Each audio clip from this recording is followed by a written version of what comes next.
Products का था सवाल, ऐसे ही है?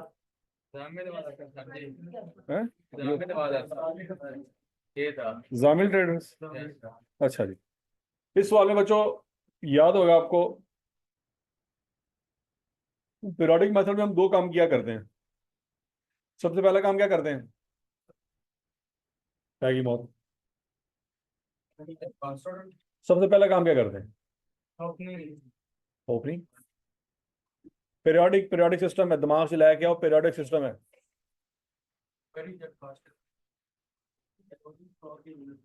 क्लोजिंग स्टॉक के यूनिट्स निकालते हैं, खोते हो दर फिटाए मत तोड़े सारे ने। सबसे पहला काम हमने क्या किया था, याद करो। अच्छा अच्छा अच्छा, सबसे पहला सवाल याद करो जो आपको करवाया था मैंने, वो ये सवाल था यार। ये वाली चीजें तो याद होगी ना आपको, कि अभी मेरे तो मौत पे आ गई, याद है ना? ये 7,74,353, ये 7,60,000, कुछ कुछ याद आ रहा है? तो सबसे पहला काम हमने बच्चों क्या किया था, क्लोजिंग स्टॉक के यूनिट्स निकाले थे इस फार्मूले से, याद करो। सबसे पहला काम क्या होता है, क्लोजिंग स्टॉक के यूनिट्स निकालते हैं। दूसरा काम क्या होता है, पर यूनिट कॉस्ट निकालते हैं, किस फार्मूले से? वेटेड एवरेज के फार्मूले से।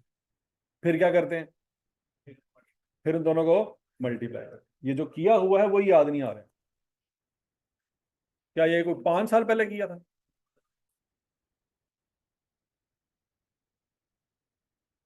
समझ आ रही है?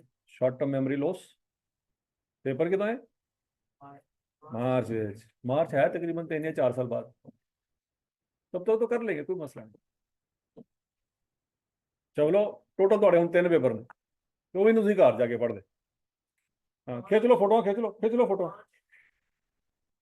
जरा पढ़े हुए वो फोटो दोबारा खींचन देन, कि हूँ कौन पिछे लब्बे जाके, ते 4 दिन बाद फिर पुरानी हो जानी है, फिर फोटो खींचनी है।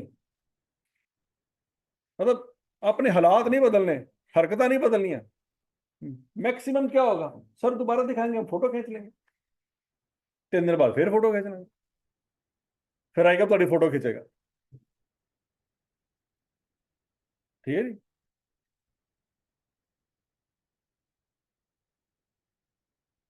अच्छा जी, तो बच्चों सबसे पहला काम हमारा ये होता है पीरियोडिक सिस्टम में कि हम क्लोजिंग स्टॉक के यूनिट्स निकालते हैं। लेकिन यहाँ पे उसने क्लोजिंग स्टॉक के यूनिट्स आपको खुद ही बता दिए हैं। कितने पड़े हुए हैं? 3715 पड़े हुए। कितने पड़े हुए हैं? 3715। अच्छा, ये जो 3715 पड़े हुए हैं ना, ये कंप्यूटर के हिसाब से पड़े हुए हैं। किसके हिसाब से पड़े हुए हैं? कंप्यूटर के हिसाब से पड़े। कैसे पता लगा? कहता है as per physical inventory carried out at month end 315 units were found short. तो मुझे बताओ, इस 3715 में 315 यूनिट ऑलरेडी माइनस हो चुके हैं या अभी करने हैं? कैसे पता लगा? कैसे पता लगा? फिजिकल तौर पे नहीं हो सकता ये फिजिकल हो, आपको कैसे पता लगा? तो नहीं, ये कोई जवाब नहीं है। ये तो मैंने आपको बताया ना, कंप्यूटर का डाटा है। आपको कैसे पता लगा कंप्यूटर का डाटा है? ये तो मैंने आपको बताया। अगर मैंने आपको ना बताया होता। किनको? Very good answer. अगर चोरी शुदा यूनिट यहां पे माइनस हो चुके होते तो ऊपर नजर आ रहे हो। चलो, अखा होने के बावजूद अन्यो, हौली हौली मेरी गालों का लेवल बढ़ता जा रहा है। ठीक है जी, कॉमन सेंस एक दो बच्चे ने दिमाग च रह गई बस। मैं तो हैरान है, इन्हें सही जवाब दे रहा था। जिन्हों घर जाते राह नहीं सही तरह पता होंगे किधर जाना है, वो सही जवाब देने अजकल। हालात चेक कर लो थोड़े, तो डुब के मर जाना चाहिए, वो सही जवाब देंगे। जिन्हों कभी कभी ये भी भूल जाता कि मेरा सजा हथ केड़ा है, वाला क्या वाला, वो सही जवाब देंगे। ठीक है जी। अब कैसे पता चला कि 3715 यूनिट जो है वो कंप्यूटर के हैं, फिजिकल काउंट के नहीं है? क्योंकि नीचे बता रहा है वो कि चोरी हो गया 315 यूनिट।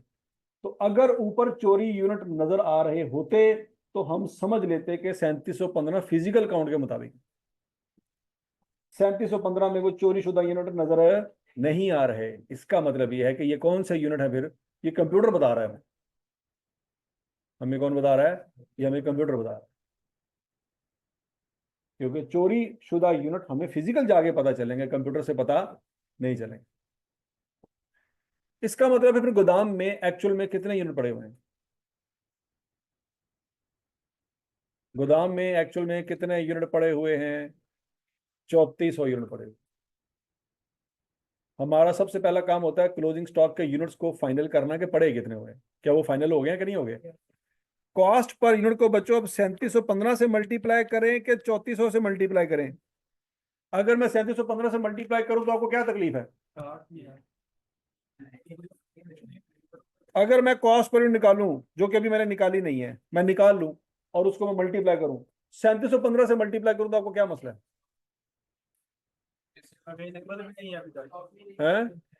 कि जो यूनिट स्टॉक में ही नहीं है आप उसकी भी कॉस्ट कैलकुलेट करके बैठे हुए हो, तो उनसे मल्टीप्लाई नहीं करना चाहिए। तो आई कैप ने जानबूझ कर इन यूनिट्स को बोल्ड करके लिखा है कि आप गलती से 3715 से मल्टीप्लाई कर। समझ आ रही है? अच्छा, तो जब बच्चों आप 3400 से मल्टीप्लाई करोगे तो चोरी शुदा यूनिट का नुकसान ऑटोमेटिकली रिकॉर्ड हो जाएगा या अलग से करना पड़ेगा? हो जाएगा। कैसे हो जाएगा?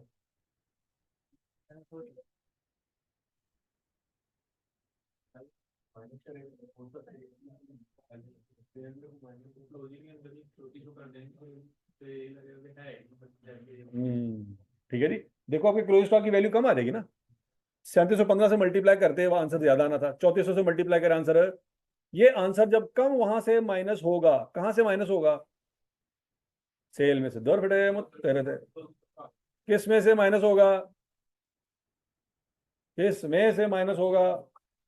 तीसरी दफा पूछा था मैं, किस में से माइनस होगा? क्लोजिंग स्टॉक में से माइनस होगा। लाख लानत तोड़े। कॉस्ट ऑफ सेल में से माइनस होगा। किस में से होगा? तो जब छोटी वैल्यू माइनस होगी तो आंसर पता नहीं, कुछ आएगा। क्या आएगा पता नहीं। जब क्लोजिंग स्टॉक की वैल्यू कम माइनस होगी तो आंसर किसका बड़ा आएगा? उससे क्या होगा? ग्रॉस प्रॉफिट कम आएगा, तो ऑटोमेटिकली लॉस रिकॉर्ड हो चुका होगा। नहीं समझ आ रही? हमेशा जलील हो तो बाहर निकाल समझ आना, तो समझ लिया करो। जब तो घर जलील हो रहे होंगे ना, दी वजह है कि तुम्हें पहले गल समझ आई नहीं। फीडबैक मिल रहा है तुम्हें कुछ? ये बात अम्मी अबू नहीं बता रहे, वो पहले मार देने फिर दस देने। मैं तुम्हें दस रहा, क्योंकि कॉलेज में है मार नहीं प्यार। कॉलेज में मार नहीं सकते, घर पे ये रूल अप्लाई नहीं होता। नहीं तो हरकत तो मैट्रिक वाली नहीं आई तक। मैट्रिक तो मुर्गा बनाते सी। ठीक है जी। कॉलेज में भी बनाते थे। ओए होए होए। मैट्रिक तो थोड़ा स्मार्ट स्टडी से गुजर गया ना, कोरोना से गुजर गया है। ना ही गुजरी कोरोना से। बचत हो गई है नहीं कि थोड़ी नामी से है। अच्छा जी, 315 यूनिट्स वर फाउंड शॉर्ट। अब 400 यूनिट्स वर फाउंड डैमेज। तो क्या अब बच्चों 3000 से मल्टीप्लाई करेंगे? 400 तो डैमेज है, तो 400 भी निकाल देते हैं। पड़े तो हैं, कॉस्ट तो पड़ी हुई है ना। तो डैमेज यूनिट डैमेज हो गए हैं लेकिन नजर तो आ रहे हैं। तो अगर नजर आ रहे हैं तो कॉस्ट काउंट होगी उनकी। जो नजर नहीं आ रहे वो आप माइनस कर दें, लेकिन जो नजर आ रहे हैं उनको माइनस है। उनका क्या करना है? हमारी अकाउंटिंग में उसको क्या करना है? हमने रिपेयर असी थोड़ी करना है, असी मैकेनिक थोड़ी है। हमने उसका क्या करना है? हमने उसकी एनआरवी फाइंड करनी है, रिपेयर हमने नहीं करना। नहीं समझ लगी? तुम अपना काम लगोगे, थोड़ा काम की है। रिपेयर करना थोड़ा काम नहीं है। थोड़ा काम क्या है? एनआरवी फाइंड करना।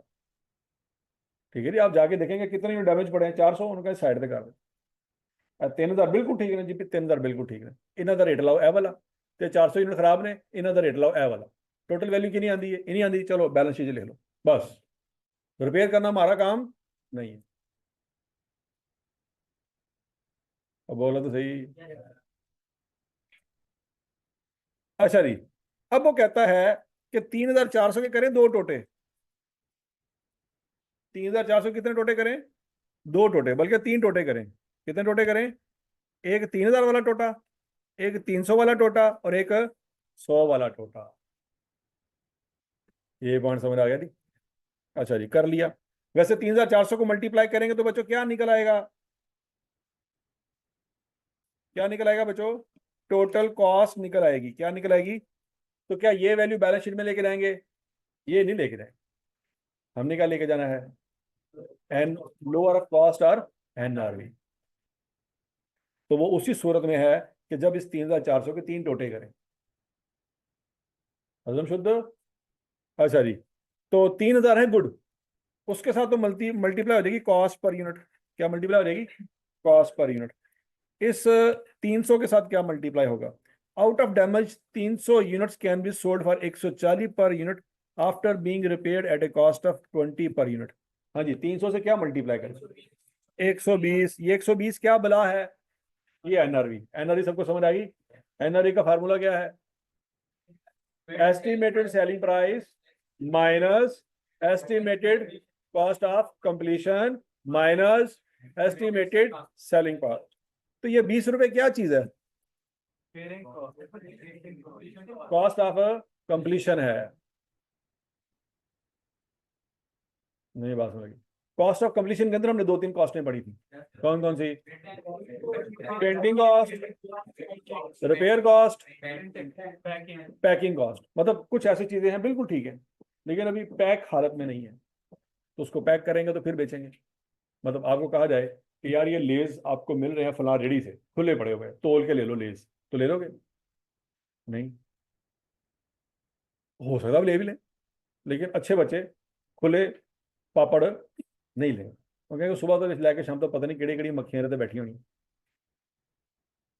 नहीं, बात नहीं लगी? ठीक है। तो पढ़े लिखे बच्चे जिनको अपनी सेहत का ख्याल है वो ये वाले पापड़, खुले पापड़ नहीं लेंगे। हूँ तुहानू सारों फील हो रहा है सर खादे तो हैं असी हो रहा फील गरीबो। कोई काम तो चाहिए कर लो, फिर पिछों महीने बाद फोन करना मानो मम्मी पेट खराब है मेरा, मैं वापस आ रहा हूँ, हो गया मेरा सीए। ठीक है, क्योंकि सेहतमंद चीज़ा खाओ, कोई अपनी सेहत का ख्याल रखो। भरी जवानी च बुढ़ापे वाली बीमारियां लगियां हो तुहानू। ठीक है जी, तो खुली रेहड़ियों से चीज़ें ना लेके खाया करो। तो मैं जे ਤੁਹਾਨੂੰ ਕਿਸੇ ਨੂੰ ਵੇਖ ਲਿਆ ਨਾ ਰੇੜੀ ਤੇ ਖਲੋਤੇ ਹੋਇਆ, ਮੈਨੂੰ ਪਤਾ ਤੁਸੀਂ ਕਿੱਥੇ ਕਿੱਥੇ ਖਲੋ ਸਕਦੇ ਹੋ। ਸਮਝ ਲੱਗੀ ਹੈ? ਉਹ ਪਾਣੀ ਨੁੱਕਰ ਤੇ ਰੇੜੀ ਵਾਲਾ ਖਲੋਤਾ ਹੁੰਦਾ, ਚਿਪਸ ਵੇਚਣ ਦੇ ਹੁੰਦਾ। ਠੀਕ ਹੈ, ਉਹ ਵੀ ਕਿਸੇ ਜ਼ਮਾਨੇ 'ਚ ਪੀਆਰਸੀ ਕਰ ਰਿਹਾ ਸੀ। ਸਮਝ ਆ ਰਹੀ ਹੈ?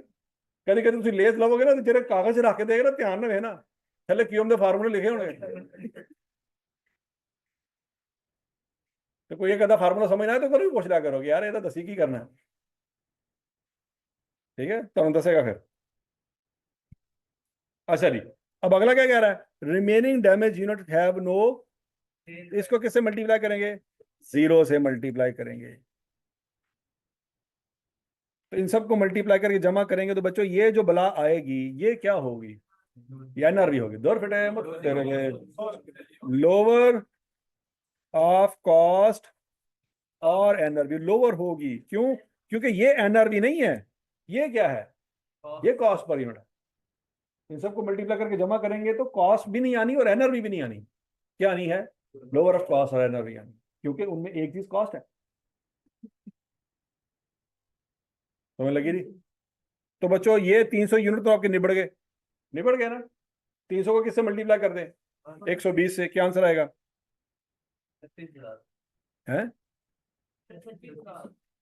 कि क्या? तो 29,000।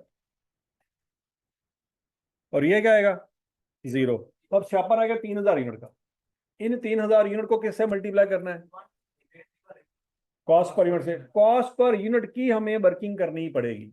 कौन सी वर्किंग करनी पड़ेगी? वो जो यूनिट्स को उनके रेट से मल्टीप्लाई करके टोटल अमाउंट निकालते हैं और फिर टोटल यूनिट्स पे डिवाइड करते हैं। वो वर्किंग याद आ रही है ना आपको? तो बच्चों ये यूनिट्स आपको दिए हुए हैं। अब किस किस को किस किस से मल्टीप्लाई करके जमा करना है ये जरा ध्यान से। किसको किससे मल्टीप्लाई करके जमा करना है? सर 4500 को 120 से करेंगे, ठीक है। 2700 को 125 से, हाँ जी। और सर फिर 2650 को 130 से। ठीक है, परचेज इसको ऐसे कर दिया बच्चों, यस सर। इसको इससे कर दिया, ये तो नहीं करना, इसको माइनस करेंगे सर। इससे मल्टीप्लाई कर दिया, लेकिन ये माइनस होगा, क्यों? परचेज रिटर्न है। Yes sir. फिर इसको इससे मल्टीप्लाई कर दिया, इसको माइनस करेंगे। माइनस करेंगे। माइनस क्यों करेंगे? सर, क्योंकि ड्राइंग है। अच्छा, याद रखना, ये बड़ी चवल मारी आई कैब ने वैसे, अगर आप नोट करें, पिछले सवाल में ड्राइंग हुई थी, याद है? इस सवाल में ड्राइंग हुई थी, उसने नहीं बताया था रेट क्या होगा। मतलब माल को उठा के घर लेके जा रहा माल, तो वो आपको बता के देगा किस रेट पे लेके जा रहा हूं।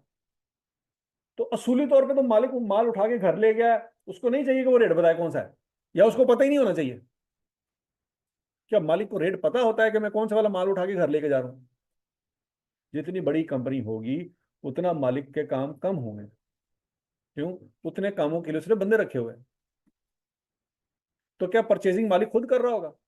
परचेजिंग मालिक तो नहीं कर रहा होगा, उसने को मुलाजिम रखा होगा परचेज मैनेजर के नाम से। नहीं समझ आ रही? अगर तो मालिक की एक दुकान है, दुकान पे ही वो बैठा हुआ है, तो फिर तो बाइंग भी वही कर रहा है, सेलिंग भी वही कर रहा है, फिर तो कोई टेंशन वाली बात ही कोई नहीं। लेकिन अगर मालिक का एक बड़ा सेटअप है, उसको नहीं पता है कि मैं जो माल उठा के घर लेके जा रहा हूँ ये कौन से वाला है, ठीक है, वो मैक्सिमम अकाउंटेंट को ये बता देगा कि यार वो मैं कल 2000 यूनिट चुके घर ले गया सी, या वो ये भी नहीं बताएगा, वो कहेगा मैं इन्हें क्यों दसा, आप ही लबे, इन्हें सैलरी का दी मैं देना।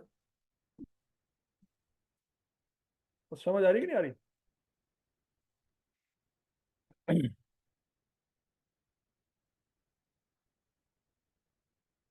अच्छा जी, तो यहां पे आई कि आपने चवल ये मारी है कि उसने बता दिया है कि मालिक जो चीजें उठा के लेके गया है, ये कौन से वाली चीजें उठा के लेके गया है, ये वाली चीजें उठा के लेके गया है। हजम शुद्ध। तो फिर हम देखेंगे कि नेट हमारी कंपनी में चीजें आई कितनी। हम ये समझेंगे कि 2700 ही चीजें नहीं आई हमारे पास, हमारे पास चीजें कितनी आई हैं?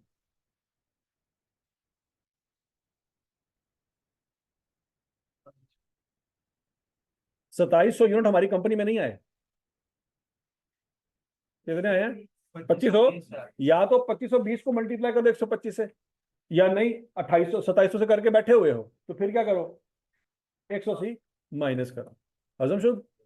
अच्छा, अगर बच्चों आई कैप ने यहाँ पे कोई रेट ना दिया होता, तो क्या फिर आप ड्राइंग माइनस कर सकते थे? फिर नहीं कर सकते, फिर आप ड्राइंग माइनस नहीं कर सकते थे, क्योंकि आपको तो पता ही नहीं रेट क्या है, और रेट आप निकालोगे तो रेट लगेगा ना, रेट तो आपको पता ही नहीं है। नहीं समझ लगी? मतलब आई कैप अगर आपको बताए कि मालिक 180 यूनिट उठा के घर चला गया, रेट कोई नहीं बताया उसने, जैसे पिछले सवाल में उसने रेट बताया था, पिछले सवाल में उसने कोई रेट नहीं बताया, और वो ऐसे ही हो सकता है इस सवाल में भी ना रेट बताता। तो जब रेट नहीं बता रहा, तो आप उस रेट से मल्टीप्लाई करोगे जो आपने निकाला ही नहीं, रेट तो भी आप निकाल रहे हो, तो आपको क्या पता किस रेट पे जा रही है? डेट। पॉइंट समझ लग गया? नहीं समझ लगा? ठीक है जी। तो या तो फिर वो अजम्पशन बता देगा, नीचे सवाल में कुछ बताएगा, हमें क्या बताएगा कि ये जो 180 की यूनिट्स उठा के वो घर ले गया, वो किस परचेज में से उठा के घर ले गया, या तो ये बता देगा, बता देगा तो वो वाला रेट लगा लेंगे जो गुड्स उठा के वो घर ले गया। लेकिन अगर वो ना बताया आई कैप, अब एक चीज आप आई कैप आपको बता ही नहीं रहा, तो अब धक्के से उसको कैसे निकाल सकते हैं? पॉइंट समझ आ रहा है? फिर हम ड्राइंग को माइनस नहीं कर सकते, हम सिर्फ opening stock, purchases, purchase return और पे वाली परचेज ले लेंगे, सेल रिटर्न भी नहीं लेंगे और सेल भी नहीं लेंगे। यहां तक की बात सुन लगी? और ड्राइंग भी नहीं लेंगे, क्योंकि ड्राइंग का रेट नहीं हमें पता। सवाल है वेटेड एवरेज का, तो क्या हम इसमें फाइफो लगा लें कि सर वो लेटेस्ट परचेज में से माल उठा के घर लेकर गया होगा? भाई तुम्हें कैसे पता? तो हम ये अजम्पशन नहीं ले सकते। या तो वो बता दे फलां तारीख की परचेज थी, उसमें से माल उठा के घर ले गया, ठीक है, उस दिन का रेट लगा लो। अगर नहीं लगा रहे रेट, उसने नहीं दिया वो सवाल में, तो हम फिर ड्राइंग को माइनस नहीं कर सकते, हम पहले रेट निकालेंगे फिर ड्राइंग से मल्टीप्लाई करेंगे। तो उस रेट में वो ड्राइंग कैलकुलेट नहीं हो सकती। और लॉजिक समझ आ रही मैं क्या कह रहा हूँ? और बोलो तो सही। वो जो इस सवाल में उसने दिया हुआ है तो आप यूज कर सकते हैं। सेल रिटर्न नहीं लेनी, सेल्स नहीं लेनी, तो बच्चों जरा रेट निकालो क्या आता है, जल्दी करो।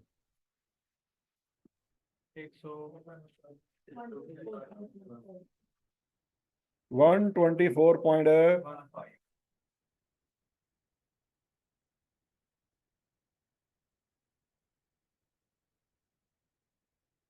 ठीक है जी। किसको 124.1 से 15 से मल्टीप्लाई करेंगे बच्चों? 124.15 से 3,000 को मल्टीप्लाई करेंगे। 36,000 रुपये हमारे पास पहले ही आ चुका है। उसको से मल्टीप्लाई करके उसमें 36,000 जमा करें, जमा जीरो, आपके पास फाइनल आंसर आ जाएगा। निकाले जी। ये क्या है?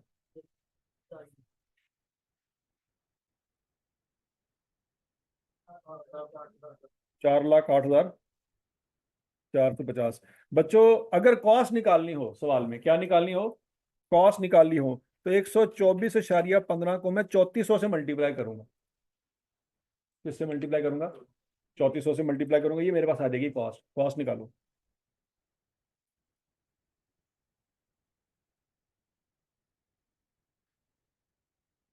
4,22,110, यह है कॉस्ट। मतलब इतने पैसे हमने सप्लायर को दिए होंगे 3400 यूनिट के। हजम शोध। लेकिन ये तो कॉस्ट है, क्या कॉस्ट को बैलेंस शीट में लिखेंगे?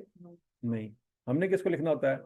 लोअर ऑफ कॉस्ट और एनआरवी। तो बच्चों यहाँ पे 3,000 यूनिट की कॉस्ट लोअर थी, इन 3,300 यूनिट की एनआरवी लोअर थी, और इन 100 यूनिट की भी क्या लोअर थी?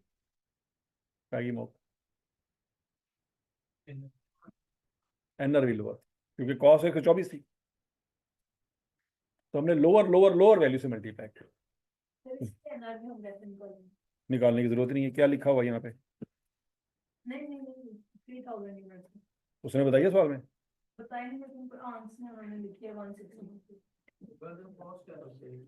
160 उसने सेल लिया ना। देखो ये भी पॉइंट बड़ा इंपॉर्टेंट है बच्चों। अगर देखो एनआरवी में सेल प्राइस जो यूज होती है वो फ्यूचर की यूज होती है। किसकी यूज होती है? फ्यूचर की। कि भाई आप 31 दिसंबर की रात को खड़े हो, ये माल आपके पास मौजूद है, ये भी सेल नहीं हुआ। और ये सेल नहीं हुआ तभी तो आपके पास पड़ा हुआ है। तो ये सेल कब होगा? दिसंबर में? दिसंबर तो गुजर चुका। ये सेल कब होगा? जनवरी में। तो जनवरी की सेल प्राइस जो होगी, अगर सवाल में दी हुई है, तो वो एस्टिमेटेड सेल प्राइस होगी। लेकिन अगर दिसंबर जनवरी की सेल प्राइस आपको सवाल में नहीं दी हुई, तो फिर मजबूरन क्या करना पड़ेगा? जो लेटेस्ट सेल प्राइस आपके पास सवाल में अवेलेबल होगी, वही आपकी एस्टिमेट सेल प्राइस होगी, क्योंकि मार्केट में करंट रेट यही चल रहा होगा। नहीं बात लगी? देखो पहले सेल क्या थी यहाँ पे? 150। ये सेल रिटर्न किस पे हुई? 150 पे। अब सेल किस पे हो रही है? 108 पे। हो सकता है अगले महीने की, यहाँ पे अगला महीना मार्च है, हो सकता है वो आपको कहता कि भाई सर 7 मार्च को हमारी सेल प्राइस 170 है, तो हमारी एस्टिमेटेड सेल प्राइस क्या होगी? 170 होगी। लेकिन अगर उसने नहीं दी, तो उसने सवाल में, तो मजबूरन हमें क्या अज्यूम करना पड़ेगा कि लेटेस्ट हमारे पास डाटा में जो सेल प्राइस है वो कितनी है, तो वो 160 चलेगी अगले महीने में। हजम शुद्ध? तो इतराज है किसी को कोई? सेल प्राइस फ्यूचर की होती है, किसकी होती है? क्योंकि एनआरएम में जो कुछ भी ले रहे हैं वो कौन सा ले रहे हैं? एस्टीमेट। और एस्टीमेट से मुराद क्या है? माजी का खर्चा? नहीं, फ्यूचर का। उसी का तो अंदाजा लगा रहे हैं। माजी में अंदाजा लगा सकते हैं? नहीं लगा सकते। माजी में जो कुछ है एक्चुअल है।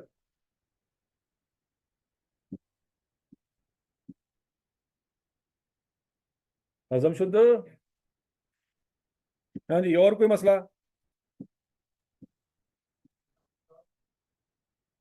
है? लोअर पे? तो गलत है ना। यहाँ पे 124.15 आना है। ये जो उसने मल्टीप्लाई किया सही किया है। मल्टीप्लाई उसने मेरा ख्याल 3 इससे ही किया हुआ है, ऐसे ही है। बस यहाँ पे गलती लिखी हो गई उससे।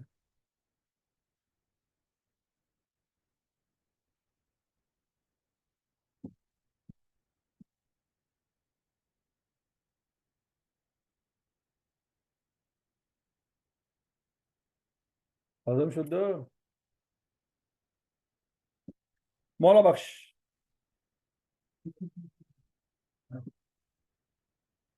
आई के आपने क्या, थोड़ा सा लोकल टच हो जाए थोड़ा सा।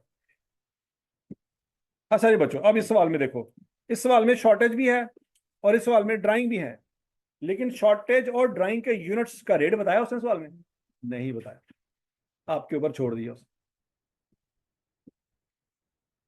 सेल रिटर्न भी है, ऐसे ही है।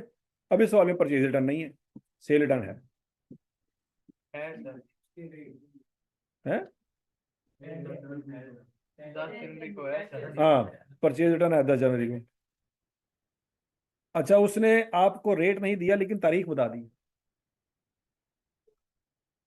किस तारीख की परचेजेस थी जो वापस कर दी?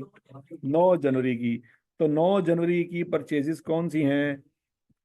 400 वाली। तो ये 100 यूनिट 400 वाले रेट पे वापस होंगे।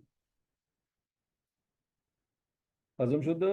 मैंने आपको बताया था कि अगर वो रेट नहीं बताएगा तो फिर आपको कोई हवाला दे देगा कि किस तारीख की परचेज हैं जो वापस हो रही हैं, या किस तारीख की परचेज हैं जो ड्राइंग में जा रही हैं, तो वो रेट लगा लेंगे। हजम शुद्ध। At the end of the month, the estimated selling price of product A was 300 and the cost of realization was 150. Realization से क्या मुराद है?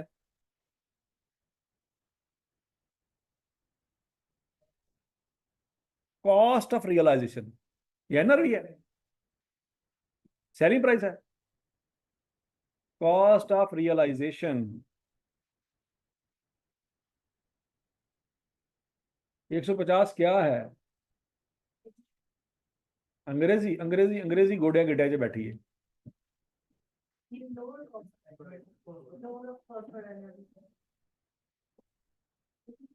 शाबाश, अंग्रेजी। Very good. होते हो, ये क्या लिखा हुआ है? ये पैसे आ रहे हैं कि जा रहे हैं? तो ये जा रहे हैं, आ थोड़ी रहे हैं। एनआरवी क्या होती है? जो आ रही हो। और कॉस्ट क्या होती है? तो ये तो पैसे जा रहे हैं। चलो, तनु हूं ऐ समझाना पै रहा है। कॉस्ट आ रही है, सेल जा रही है। हूं एवं याद रखना पैना। तो जिन्ना मैं समझदा यार इन्होंने अंग्रेजी आंदी है, थोड़ा बहुत समझ जाएंगे वो ना,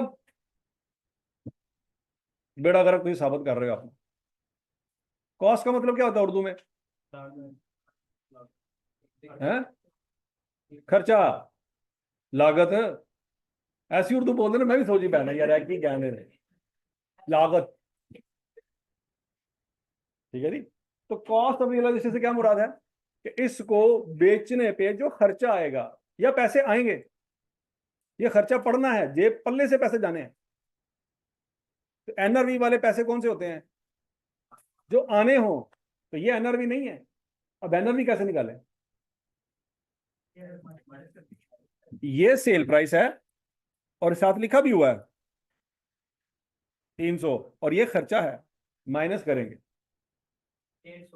हजम शुद्ध। हाँ जी, क्लियर है। हाँ।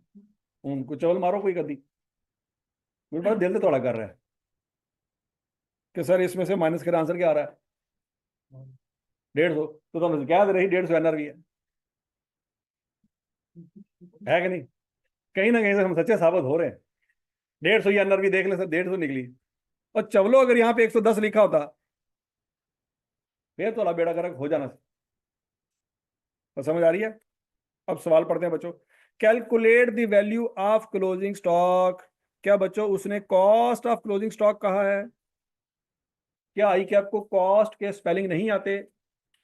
बोलो बोलो बोलो बोलो, आते हैं कि नहीं आते? और बोलो तो सही, आते हैं। तो फिर उसने वैल्यू क्यों लिखा? हालांकि कॉस्ट के स्पेलिंग कम है, वैल्यू की स्पेलिंग ज्यादा है, तो वैल्यू क्यों लिख रहा है? क्या उसको कॉस्ट के स्पेलिंग नहीं आते? वो बेसिकली क्या फाइंड करने को कह रहा है? कॉस्ट। तो फिर वैल्यू और कॉस्ट में फर्क क्या है?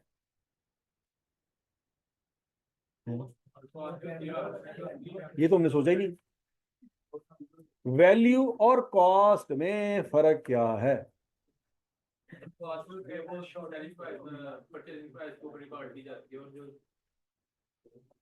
बस ठीक है यार। हाँ जी, वैल्यू और कॉस्ट में क्या फर्क है? देखो आई के छोटे छोटे अल्फाज में बड़ी गहराई होती है, तो जब तक आपको गहराई समझ नहीं ना आएगी आपको बात समझ नहीं आनी। कॉस्ट वो पैसे होते हैं जिस पे हमने चीज बाय की है, सप्लायर को जो पैसे दिए।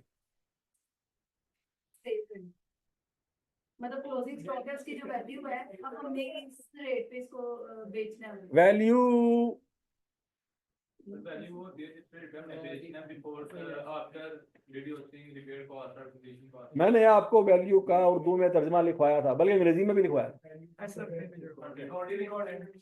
हाँ जी, याद आया कुछ कुछ? किताबा खोल के ले लो, लिखा है तुसी। मैंने कहा था एक दौर आएगा तो को मैं पूछांगा तो मतलब नहीं आएगा। मैंने आपको ब्रैकेट में एडवांस में लिखवाया हुआ, कटो अपने नोट्स, थोड़ा सत्यानाश। चलो, मुझे पता था आपने क्या चवल मारनी फ्यूचर में, मैं आपका फ्यूचर पहले प्रेडिक्ट करके बैठा हुआ था।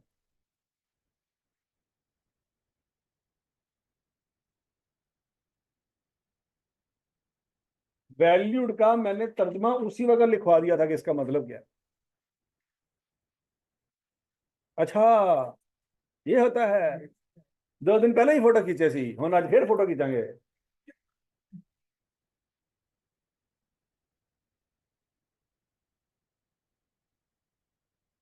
और समझ आ गई है? क्या आई कैप को नहीं पता था कि कॉस्ट लिखनी होनी थी, चाहिए थी मुझे, मैंने वैल्यू क्यों लिख दी है? नहीं, आई कैप ने सोच समझ के वैल्यू का वर्ड लिखा है। बात समझ आ गई है?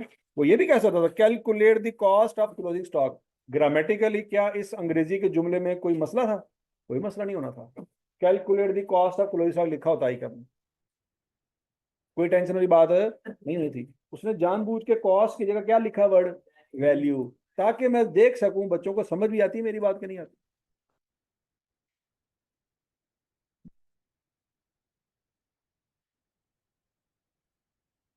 समझ आ रही है? ठीक है, तो अब आप उनको कह सकते हैं, जो लोग आपसे इतराज करते हैं ना, तुम्हें मेरी बातें समझ क्यों नहीं आती, उनको समझाई कर भी समझ नहीं आती, तेरी की तो समझ आ है। Calculate the value of closing stock. नहीं बात समझ लगी? कल को तुम्हें कहा ना कि अब तुम्हें मेरी बातें समझ नहीं आती, उन्होंने क्या पहले ऐसा ना मतलब दस मैं रहना तीनों किन्नी की समझ आई, फिर मेरे को पूछे समझ आई कि नहीं। आप तो जलील होंगे लाइव क्लास में। ठीक है जी, calculate the value of closing stock and cost.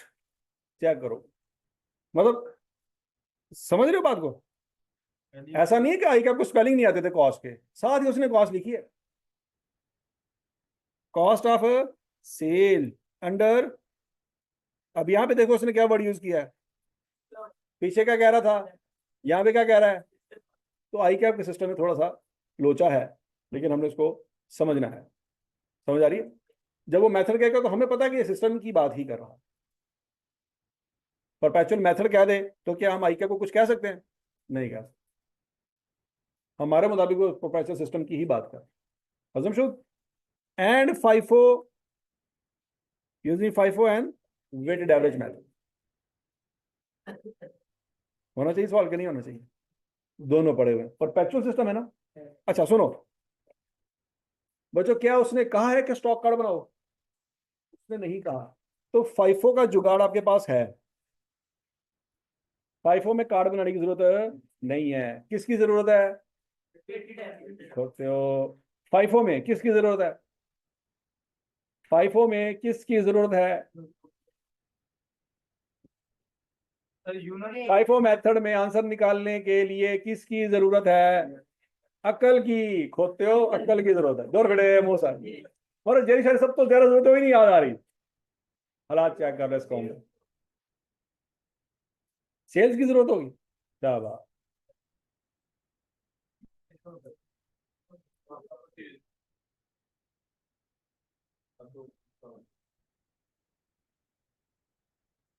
चलो भाई, ये सवाल होना चाहिए आपसे, करो। ये मैं करवा सकता था, लेकिन आपकी ट्रेनिंग करना जरूरी है। चलो अच्छा, तो बच्चों एक सवाल का जवाब देते हुए आपको कार्ड बनाना पड़ेगा। कौन सा? वेटेड एवरेज का। क्यों? अगर आप इसको पीरियोडिक मेथड से करोगे तो वेटेड एवरेज का रेट कुछ और निकलना है। क्लोजिंग स्टॉक की वैल्यू कुछ और निकले, वहां पे तो आपको कार्ड ही बनाना पड़ेगा। कहाँ पे कार्ड बनाने की नौबत नहीं आएगी, फाइफो में नौबत नहीं।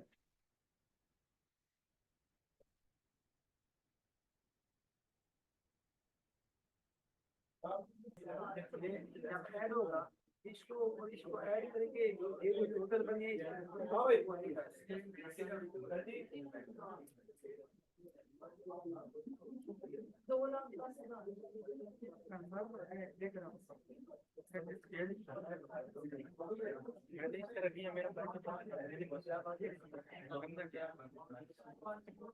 हाँ भाई,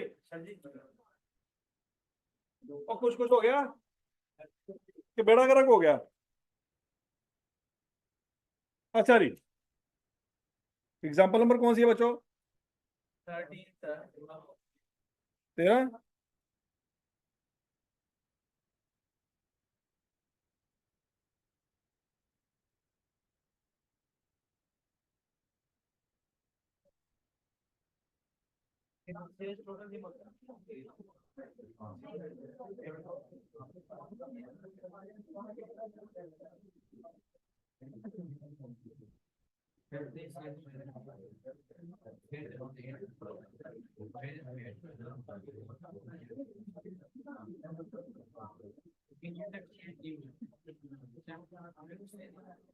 अच्छा जी,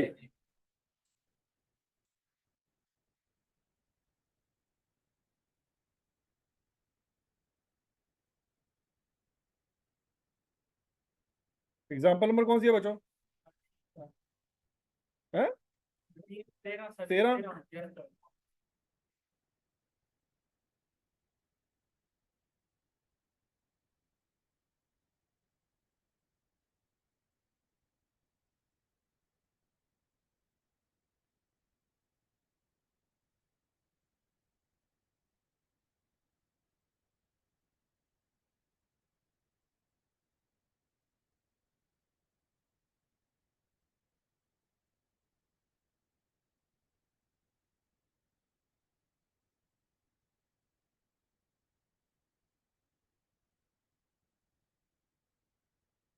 सवाल का नाम क्या था? मौला बख्श।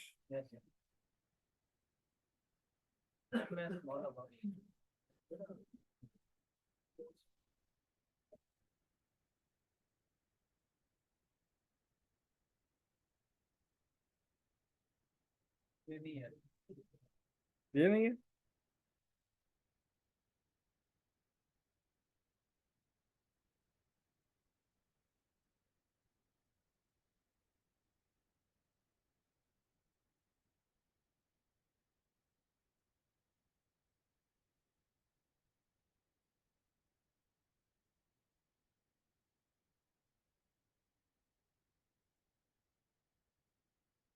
अच्छा जी बच्चों, मौला बख्श को देखते हैं सवाल को।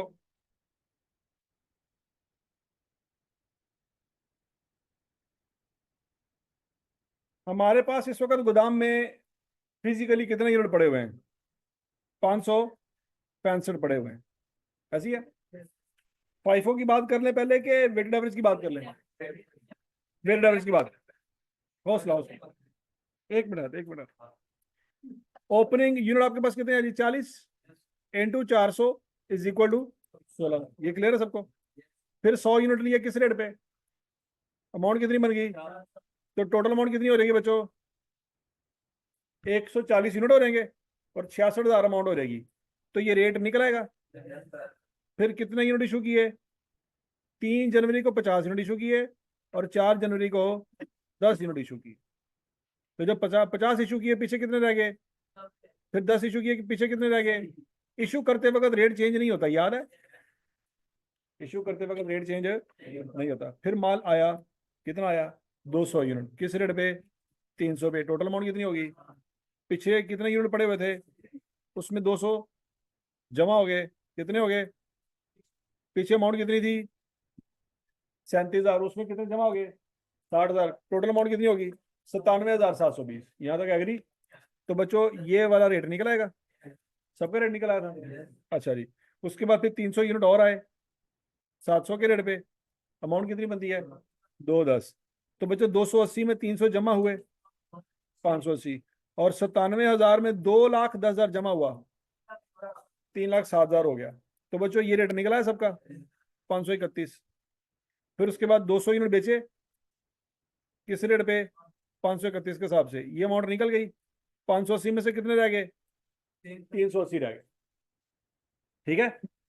फिर 100 यूनिट मेरा ख्याल है वापस आए, 100 यूनिट वापस आए तो 380 से बैलेंस बढ़ जाएगा कि कम हो जाएगा, बढ़ जाएगा। तो वापस आए तो उसी रेट पे रिकॉर्ड करेंगे, जिस जो रेट आपके पास पड़ा हुआ उसी पे रिकॉर्ड करेंगे। ये एक चीज रह गई थी जो हमें समझ नहीं आई थी। हमने सेल के ऊपर भी पढ़ लिया था, परचेज के ऊपर भी पढ़ लिया था, परचेज रिटर्न पे भी पढ़ लिया था, ड्राइंग पे भी पढ़ लिया था, शॉर्टेज पे भी पढ़ लिया था कि रेट कौन सा लगा। सेल रिटर्न रहती थी हमारी। तो आज हमें ये चीज कंफर्म हो गई है कि सेल रिटर्न पे भी रेट चेंज नहीं हो। सेल रिटर्न उसी रेट पे हम रिकॉर्ड करेंगे जिस जिस रेट पे हमारे पास करंट स्टॉक पड़ा हुआ है। करंट स्टॉक किस रेट पे पड़ा हुआ है 531 पे, तो ये जो यूनिट वापस लेंगे 531 पे ही वापस लेंगे। इसकी डिटेल में नहीं जाएंगे कि कब यूनिट बेचे थे। हाँ, अगर अनटिल अनलेस वो खुद बता दे कि ये किस दिन यूनिट बेचे थे, उस दिन का रेट ले लेंगे। लेकिन अगर सवाल में नहीं बताया तो हम लेटेस्ट रेट पे ही यूनिट्स को रिकॉर्ड करेंगे। यहां तक की बात सुन लगी। और लॉजिकली देखा जाए तो ये 100 यूनिट इसी में से वापस आए हैं, 200 में से ही वापस आए हैं। नहीं बात सुन लगी। क्या ऐसा हो सकता है कि एक आपने कस्टमर को माल दिया हो, 15 दिन बाद आके वो वापस करे? किसी ने वापस करना होगा तो वो क्या करेगा, वो फौरन आके वापस करे, क्योंकि उसको टेंशन है कि बाद में हो सकता है वो वापस ही ना करे कि भाई तुम 2 महीने बाद आया मुंह चौके, तो 2 महीने पता ही नहीं चल रहा है कि माल खराब है। समझ आ रही है? आपने कोई अगर कोई शर्ट परचेज की है, आपने घर जाकर ट्राई की है, शर्ट पूरी नहीं आ रही, तो क्या 2 महीने बाद वापस करेंगे? क्या है, पहले छोटा भरा पाल है, क्या करेंगे? उसी दिन जाके वापस करेंगे। यार 5,000 की शर्ट है, 5 दिन उतने हो गए तो उन्होंने 5 रुपये भी नहीं देने। पॉइंट समझ लगे? तो जब आपने किसी को माल बेचा, उसको समझ आई यार ये ठीक नहीं है, माल खराब है, तो वो क्या करेगा, फौरन आके वापस करेगा। तो हम ये अज्यूम कर रहे हैं कि ये 100 यूनिट इसी 200 में से वापस आए हैं। तो जब 200 यूनिट इशू किए थे तो किस रेट पे किए थे 531 पे, तो जब वापस करेंगे तो 531 पे ही करेंगे। तो बच्चों इससे गोदाम में माल बढ़ जाएगा कि कम हो जाएगा? सेल रिटर्न से माल कम हो जाता है और परचेज रिटर्न से कम हो जाता है। ये वाली कॉमन सेंस वाली बातें समझ आ रही है कि नहीं आ रही? तो 480 यूनिट पड़े हैं 531 के हिसाब से, ये टोटल अमाउंट है। ये बात सबको समझ आ गई थी। अब फिर क्या हुआ, 200 यूनिट और परचेज किए किस रेट पे 400 के हिसाब से, कितनी वैल्यू बनती है? तो बच्चों आपका बैलेंस कितना हो जाएगा 600।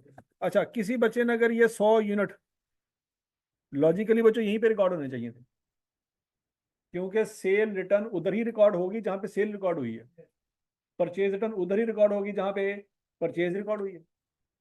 ये लॉजिकली इधर ही रिकॉर्ड होनी चाहिए। अब परचेज रिटर्न हम पहले कॉलम में रिकॉर्ड करेंगे, ठीक है जी। पहले कॉलम हमने अभी तक क्या क्या पढ़ा, क्या क्या रिकॉर्ड करेंगे, परचेज और परचेज रिटर्न और शॉर्टेज, और अगर ड्राइंग होगी तो वो भी इधर ही मारे। यहाँ तक की बात लगी। आई कैप ने अगर यहाँ पे किया है कोई मसला नहीं। आई कैप के 2 सोल्यूशन है, एक सोल्यूशन में आई कैप ने यहाँ पे माइनस किया है, एक में उसने यहाँ पे माइनस किया है। तो हम दो दो तरीके तो नहीं ना पढ़ेंगे, हम एक ही को फॉलो करेंगे। मतलब शुद्ध। अच्छा जी, तो बच्चों 200 यूनिट आए 400 के हिसाब से, 480 से कितने यूनिट हो गए 680, और 2,54,000 में 80,000 जमा कर दें, 3,34,560। रेट बच्चों 492 निकल आएगा। अच्छा जी, फिर 100 यूनिट खराब निकले, परचेज रिटर्न हुई है, 100 यूनिट खराब निकले और उसने तारीख भी बताई है, तो जब तारीख बताई है तो वही रेट लगाएंगे। सप्लायर से 400 पे माल लिया है और उसको 531 पे नहीं बेच सकते। और पॉइंट समझ लगा कि नहीं आ गया? फर्ज करें आप सप्लायर हैं, आप अपनी जगह पे बैठ के सोचें जरा कि मैं सप्लायर हूं, मैंने इस बंदे को माल बेचा किस रेट पे 400 के हिसाब से। मैंने इस बंदे से पैसे अभी लेने हैं, लिए कोई नहीं, मैंने पैसे उसे लेने हैं। वो मुझे अगले दिन 100 यूनिट का माल वापस कर रहा है, लेकिन वो रेट लगा रहा है 531, तो आप मान लेंगे वो आपसे 131 रुपये कमा रहा है, माल वापस कर देना यार। वो कहेगा भाईजान 400 मैं तेन किन्ने का बेचा सी 400 का 1 यूनिट, वापस करेंगे तो मैं कितने माइनस करांगा? 400, 500 कत्ती तो नहीं माइनस करांगा। नहीं बात लगी। अगर आपने 200 यूनिट लिए तो पैसे कितने देने हैं? 80। फर्ज करो 200 के 200 यूनिट आप वापस कर रहे हैं, 200 के 200 यूनिट वापस कर रहे हैं, तो क्या 531 का रेट लगाएंगे? क्यों? देखो जाके कहेंगे भाईजान पैसे काट साढ़े, मल्टीप्लाई करो जरा 200 को 531 से, 1,62,000। उससे माल लिया था, सर पे कर्जा कितना था? मल्टीप्लाई करके आंसर ही नहीं सही आ रहा थोड़ा घर हटे मत थोड़े जमन ते 1 लाख लाख लाने 1,62,000 कहने वाले ने इन्हें अकाउंटेंट बनना है। जा जाके धनिया ते पुदीने का हिसाब ला घर जाके, छीए कहना छीए बोलिया तेरे को जा नहीं दिया, लख तू तो तेन गिनती नहीं आती बई। फुफियां मासियां सारी साड़ के रखी हुई हैं, मुंडा सीए घर है फलानी का है, उन्होंने पता लगता है कि तेरे को 1,06,000 बोला ही नहीं आ रहा है, की बनेगा तेरा? इज्जत रही है लोगों के रिश्तेदार च, चलो रखी रहे। फिर बाद कहते तवीज धागे कराए ने पुप्पो ने, उन्होंने पता लग गया ना थोड़ी औकात। ओके यार मैं जी आमन ਨੂੰ पैसे दे रही हूँ, वो मैनू दे दा कुछ बादाम शदाम खा ले, बोलिया नहीं जा रहा की लिखा है। हाँ जी, अब जरा सोचो, आपने 200 यूनिट लिए 400 के हिसाब से, कितने पैसे देने थे? 80,000। आपने 200 यूनिट उसको वापस कर दिया अगले दिन जाके, भाईजान अपना माल फड़ो, किस रेट से मल्टीप्लाई करके? 531 से कितने पैसे बनते हैं? आप ऊपर से उन्होंने कह रहे हैं 80,000 पिछला कट तो 26,000 मैनू दे, तो क्या मेरे मत्थे तक की लिखा है? मैं इतने दुकान खोल के बैठा, मतलब मैनू ही चूना ला रहा तू कि मैनू मेरा ही माल वापस करके तो 26,000 भी मेरे को ला रहे हैं। ये तो नहीं हो सकता ना। आपने उस बंदे से 400 के रेट के हिसाब से माल लिया है तो वापस भी किस पे होगा? आपकी किताबों में जो मर्जी रेट है उसको इससे कोई लेना देना नहीं है। वो कहेगा भाई मैं तुम्हें 400 के हिसाब में रेट देता है तो वापस में 400 के हिसाब में माइनस करांगे। तो समझ आ गई बात है? तो 100 इंटू 400 माइनस 40, तो 680 में से कितने यूनिट बाकी रह जाएंगे? 580। रेट चेंज हो रहेगा कि नहीं हो रहेगा? डेफिनेटली हो जाएगा रेट। और पीछे कितनी वैल्यू रह गई जी?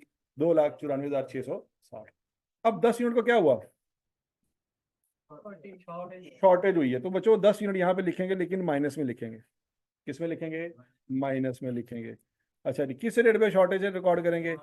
जो आपके पास रेट इस वक्त करंट रेट पड़ा हुआ है, क्या से आ जाएगा? 5,080 आ जाएगा, ये भी माइनस हो जाएगा यहाँ पे है। हाँ, इशू में करके ऐड क्यों करेंगे? क्योंकि देखो गोदाम से तो निकल गए ना, गोदाम से निकल गए, तो यहाँ पे जो आप यूनिट रिकॉर्ड कर रहे हैं वो है जो गोदाम से निकल गए, बेचे हैं निकल गए, चोरी हुए हैं तो आए थोड़ी है, निकल गए, तो इशू में ही रिकॉर्ड करेंगे। नहीं समझ लगी? अच्छा, तो 5,080, तो बच्चों यहाँ पे तो वही आंसर आना है जो लिखा हुआ है, इसमें तो कोई गड़बड़ नहीं होनी। अच्छा, ये 5 यूनिट पे आप यहाँ पे रिकॉर्ड कर लें, 5 यूनिट है माइनस किस रेट पे? 508 पे, क्या मोड आ जाएगी? 2540 माइनस में लिख लें, तो बच्चों यहाँ पे 565 रहेंगे ना, रेट भी 508 ही रहेगा, अमाउंट भी आएगी। वो पता नहीं कौन सा भाई कह रहा था कि सर वो वैल्यू गलत आ रही है, वैल्यू कैसे गलत आ सकती है?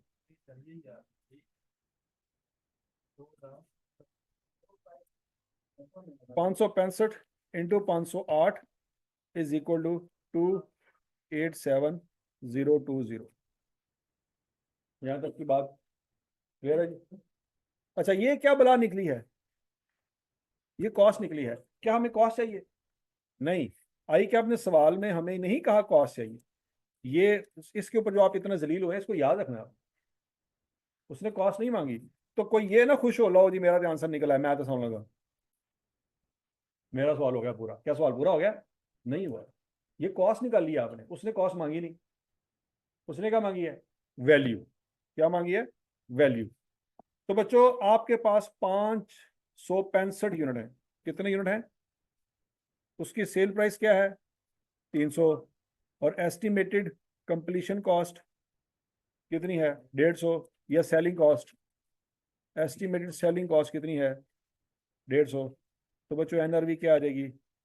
150, 150 को 565 से मल्टीप्लाई करें, टोटल एनआरवी, और आपकी कॉस्ट कितनी आ रही है? 2,87,000। लोअर वैल्यू कौन सी है? 84,750।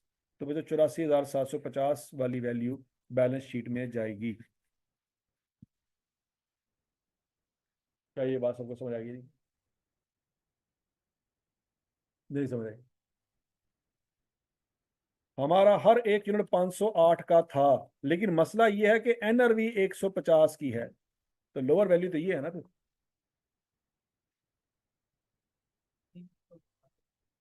ठीक है जी। तो एनआरवी लॉस समझ आ रहा है बच्चों?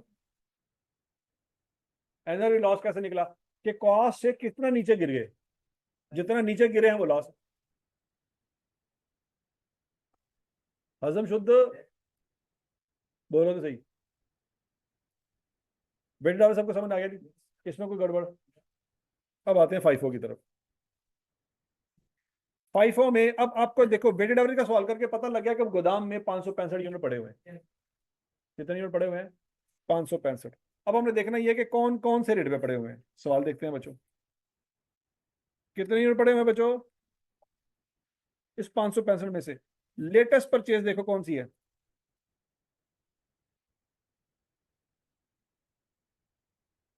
इन 200 में से 100 तो वापस कर दिए थे, 100 वापस कर दिए थे ना, तो फिर इसका मतलब इसके 100 बचे होंगे। रेट क्या लेंगे इसके साथ? 4। ये वाली बात होगी। अब उसके बाद कौन सी परचेज है बच्चों? 300 मल्टीप्लाइड बाय 700। 300 और 100 कितने हो गए? 400 हो गए। और उसके बाद 165 लेंगे। किस रेट पे?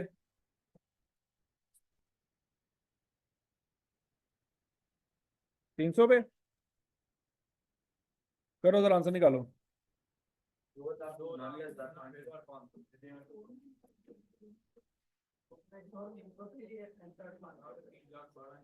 एक मिनट, एक मिनट। 100 यूनिट उसने 400 पे लिए हैं, हमने भी वही लिए हैं, वो तो ठीक है ना। 300 यूनिट उसने किस रेट पे लिए हैं? 700 पे, हमने भी वही लिए हैं।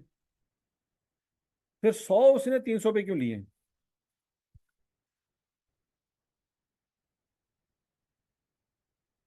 100 उसने किस रेट पे लिए हैं? 300 पे। और फिर बाकी 65 ले लिए उसने 500 पे।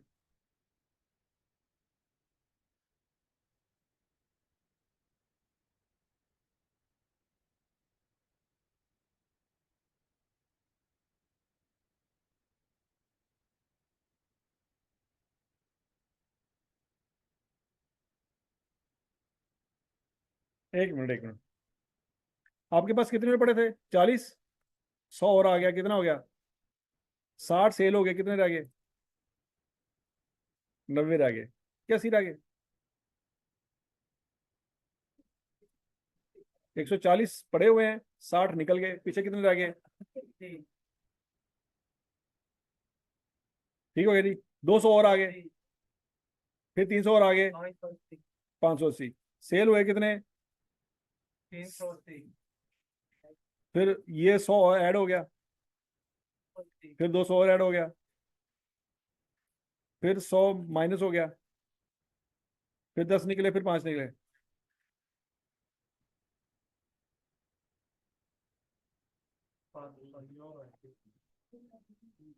इस स्टॉक कार्ड में उसने क्या चवल मारी है? ये तो सही लिखा है ना उसने? ये यूनिट आए, ठीक हो गया। फिर ये 40 यूनिट सेल हुए किस रेट के हिसाब से? ये वाले। फिर 10 सेल हुए, कौन से वाले? ये वाले। पीछे कितने रह गए? 90 रह गए। फिर उसके बाद क्या हुआ? 10 और सेल हुए हैं, 10 और सेल हुए। फिर ये कितने रह गए? 80 रह गए। फिर 200 आए, 80, 80 ये और 200 ये, ठीक हो गया। फिर 300 आए, 80 ये, 200 ये और 300 ये। अब बच्चों जब 80 यूनिट सेल हुए तो ये वाले हो गए ना सारे, ये तो डिलीट हो जाना चाहिए। फिर 120 सेल हुए, कौन से वाले? 300 वाले, तो पीछे कितने रह जाने चाहिए? 80 रह जाने चाहिए ना। फिर क्या हुआ, वापस आए यूनिट?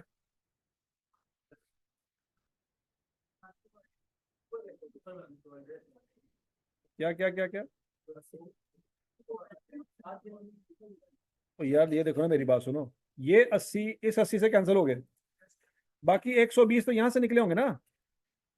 इन 300 में से बाकी पीछे कितने रह गए हैं? हाँ ठीक है, ये 120 200 में से निकले, पीछे कितने रह गए? 80 रह गए। ये 80 यहाँ पे बच गया, किस रेट पे? 300 के रेट पे। और 120 निकल गया ना। अच्छा, अब अगला पॉइंट, ये क्या हुआ, ये माल वापस आया। अब जरा ध्यान से, 100 यूनिट जब वापस है, असल मसला पड़ा है सेल रिटर्न की वजह से, कि हम अगर स्टॉक कार्ड बनाए बगैर आंसर निकाले ना तो सेल रिटर्न का पंगा है। क्यों? सेल रिटर्न की वजह से आपका गोदाम में इजाफा हो गया। अगर सेल रिटर्न ना होती तो आपका आंसर बिल्कुल ठीक था। सेल रिटर्न की वजह से आपके पास इस वक्त जो करंट स्टॉक है ना, उसमें सेल रिटर्न के यूनिट भी पड़े हुए हैं। अब वो जिस रेट पे लिए होंगे ना, वो आपने ध्यान रखने। सेल की है और सेल रिटर्न हुई है, सेल रिटर्न की उसने तारीख बताई है,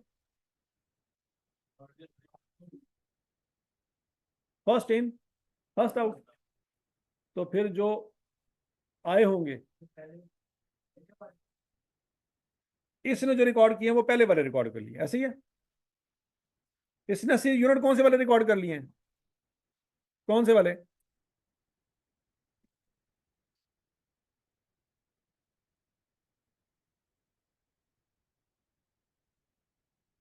यार ये तो उसने यही रिकॉर्ड किए हुए हैं।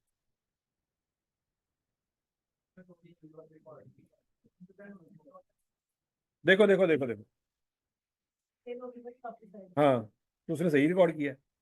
देखो, 7 जनवरी को आपने जो चीजें बेची हैं, 80 यूनिट किस रेट पे बेचे हैं? 500 पे, वही वापस आए। और उसके बाद 120 यूनिट किस रेट पे बेचे हैं? उसमें से उसने 20 माने हैं। यहाँ तक की बात समझ लीजिए। आप क्या कर रहे हैं, जो इंटरकली आप कैलकुलेशन कर रहे हैं ना, वो पता क्या कर रहे हैं? आप कह रहे हैं कि 120 में से 100 के 100 आगे थे। अगर आप ये मान लेना कि 100 के 100 यूनिट का रेट 300 था, क्योंकि सबसे लेटेस्ट परचेज कौन सी है? ये 120 यूनिट है 300 वाले। तो आपके हिसाब से जो आंसर आएगा 100 × 300 कितना आंसर आएगा? 30,000। आप 30,000 माइनस कर रहे हैं, जबकि आई कैप कह रहा है कि नहीं यार, ऐसे नहीं है। पुराने यूनिट पहले वापस आएंगे और उसके बाद 120 में से कितने यूनिट वापस आ रहे हैं, वो 20 रिकॉर्ड। ये अजम्पशन है, इसमें आपका कोई कसूर नहीं है। आप यहाँ पे अजम्पशन ले सकते हैं क्या, कि वही assume that latest units are reversed या रिटर्न्स फर्स्ट। ठीक है, आपकी assumption है, कोई मसला नहीं है। अगर किसी ने इस तरह से भी सवाल किया तो वो गलत नहीं होगा, बिल्कुल ठीक होगा, क्योंकि उसने नहीं बताया कौन से वाले यूनिट वापस आए हैं, आपके ऊपर छोड़ा है। तो आप जिस तरह से मर्जी रिकॉर्ड कर रहे हैं। अगर आप ये मान लें, ये 300 वाला रेट सबसे लेटेस्ट रेट है ना, सबसे लेटेस्ट यूनिट यही इशू है ना, ये तो अभी इशू ही नहीं हुए थे। तो 120 × 300, 500 वाला रेट पुराना रेट है मेरा ख्याल है, ऐसे ही है। ये पुराना रेट है और ये नया रेट है। आप यहाँ पे अजम्पशन ले लें क्या, आप कहें जी जो 100 के 100 यूनिट वापस आए ना, वो कौन से वाले से आए हैं? 120 में से आए हैं, जिसका रेट क्या था? 300। आप 500 वाला रेट रिकॉर्ड ना करें। उस सूरत में बच्चों, आपने इस तरीके से जो आंसर निकाला है वो मैच करता है, क्योंकि आपके assumption में भी यही बात लिखी है कि 100 यूनिट लेटेस्ट वाले, 300 उससे पुराने, और 165 उससे भी पुराने। करके देख लो, आंसर मैच करता है। करो जरा, 165 को मल्टीप्लाई करो 300 से, फिर 300 को मल्टीप्लाई करो 700 से, और 100 को मल्टीप्लाई करो 400 से। है 2,99,500। आंसर मैच कर गया। अब जरा सुनो, यहाँ पे मैच कैसे करना। बच्चों, जब आप यहाँ पे सारे का सारा यूनिट का रेट क्या लगाओगे? 300, तो माइनस कितना होना चाहिए? 30,000 माइनस होना चाहिए। तो यहाँ पे फिर स्टॉक चेंज हो जाएगा आपका। यहाँ पे आपका स्टॉक क्या होगा? अब आपके पास ये वाले यूनिट तो पड़े ही नहीं हुए, 500 वाले यूनिट नहीं पड़े हुए। अब आपके पास यूनिट कौन से पड़े हुए हैं? 300 ये था, 300 इंटू 700, ये रिकॉर्ड किया हुआ ना। इस 20 की जगह हम क्या रिकॉर्ड करेंगे, 100। तो 20 जमा 80 की जगह हम क्या लिखेंगे, 100 जमा 80। किस रेट पे, 300 पे। क्या आंसर आएगा इसका, 54,000। और 300 इंटू 700, क्या आंसर आएगा, 21,000। दौर फिटे मुत तेरे लिए।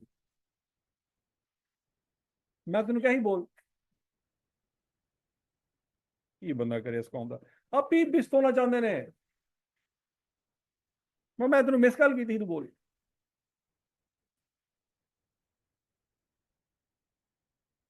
ठीक हो गया जी, 2,10,000। अगर आप यहां से आगे कार्ड शुरू करें तो बच्चों फिर 200 यूनिट आ गए, किस रेट पे। यहां से अगर आप आगे कार्ड शुरू करें ना तो आपका आंसर बिल्कुल मैच कर जाएगा इससे, जो यहाँ पे आपने आंसर निकाला हुआ है, 2,99,500। करके देख लो।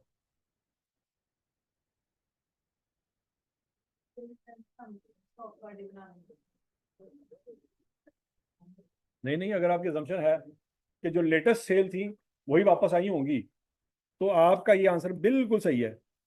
अगर आप इस तरीके से निकाल के बैठे हो ना 2,99,500, ये बिल्कुल आंसर सही है। बस आपने assumption क्या लेनी है कि जो सेल रिटर्न है वो सबसे लेटेस्ट जो सेल की थी ना उसी में से वापस आई है। ठीक है जी। तो सबसे लेटेस्ट जो रेट है वो 500 नहीं है। सबसे लेटेस्ट रेट कौन सा है, देखो यही दो रेट है ना जो आपने इशू किए हैं, ये तो अभी इशू ही नहीं हुआ। ये 700 वाला रेट वाला कोई एक यूनिट भी इशू नहीं हुआ था, वो तो पड़ा हुआ वैसे कि वैसे। जो इशू किए हैं वो 500 वाले किए हैं या 300 वाले किए हैं। तो जब वापसी होगी तो हम क्या assumption लेंगे, 500 वाले वापस आए, 300 वाले वापस आए, लेटेस्ट हमने जिस रेट पे इशू किए तो वही वापस आए। उसके मुताबिक अगर आप ये assumption ले लेंगे तो आपने अगर इस तरीके से आंसर निकाला हुआ है वो बिल्कुल ठीक। हजम शुद्ध। आप स्टॉक कार्ड बना ले, कोई मसला नहीं, तसल्ली से स्टॉक कार्ड बना ले। जो मैंने आपको बात बताई उसी से बनाएंगे, आपका आंसर 2,99,500 ही आए। कैसे, जरा देखो। यहाँ पे बच्चों, यहाँ पे 46,000 लिखा हुआ है ना, कितना लिखा हुआ है, 46। मैं कह रहा हूँ 46 की जगह क्या लिखो कि फटा कितने का है, 16,000 का है। तो इसमें 16,000 एडजस्ट करके देखो।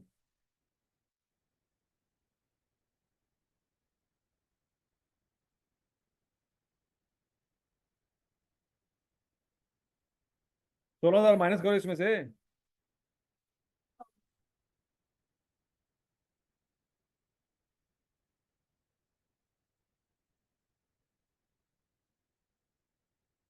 ये आपने सही लिखवाया मुझे, ये ऐसे जब बड़ा करक हुआ पे थोड़ा, देख लो।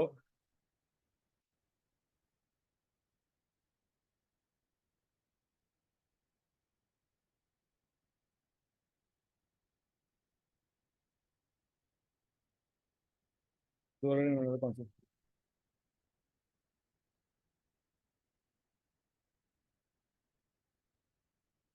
अच्छा, यहाँ पे भी मेरा ख्याल है कोई बड़ा करक है। हाँ, ये जो चोरी हुए हैं ना, ये जो चोरी हुए हैं यूनिट, इसके ऊपर भी वो रेट कौन सा लगा रहा है, 500 वाला।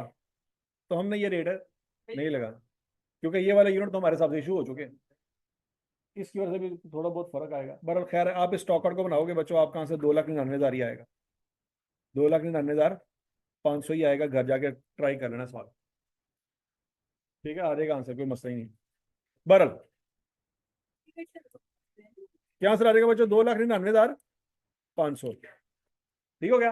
अब आपके यूनिट कितने पड़े हैं, 565। एनआरवी क्या है, 150। तो बच्चों टोटल एनआरवी क्या आ जाएगी, 84,750। लोअर वैल्यू कौन सी है, 84,750। तो यही वैल्यू आपने बैलेंस शीट में रिकॉर्ड करनी। और समझ लगी बात है, यही वैल्यू आपने बैलेंस शीट में रिकॉर्ड करनी। इस सवाल में उसने क्या क्या मांगा था, क्लोजिंग स्टॉक, और क्या मांगा था, कॉस्ट ऑफ सेल। निकाल लेंगे कॉस्ट ऑफ सेल।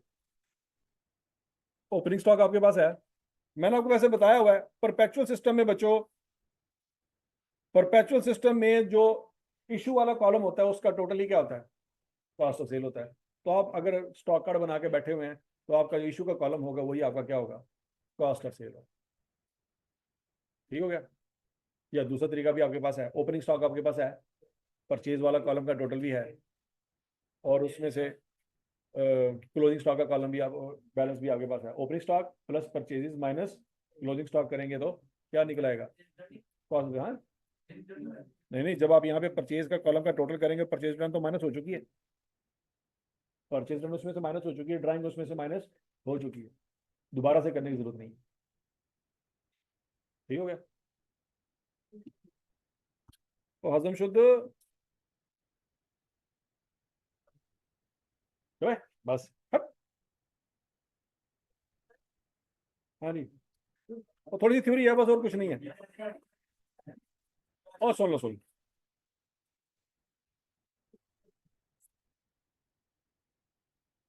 और ये अंग्रेजी है बस।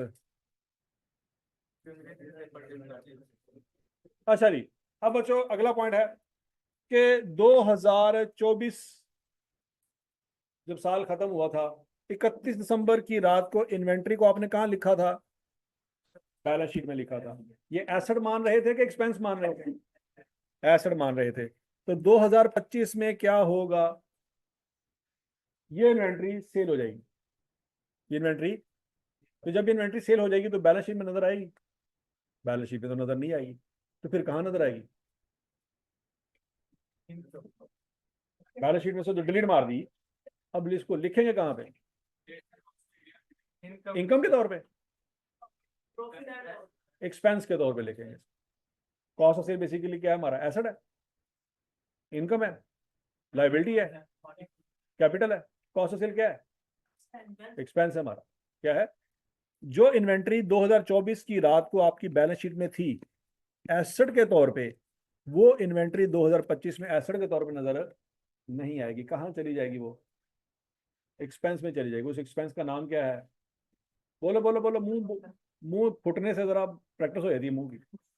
हाँ जी, कहाँ जाएगी, कॉस्ट ऑफ सेल कौन सा अकाउंट है, एक्सपेंस अकाउंट है।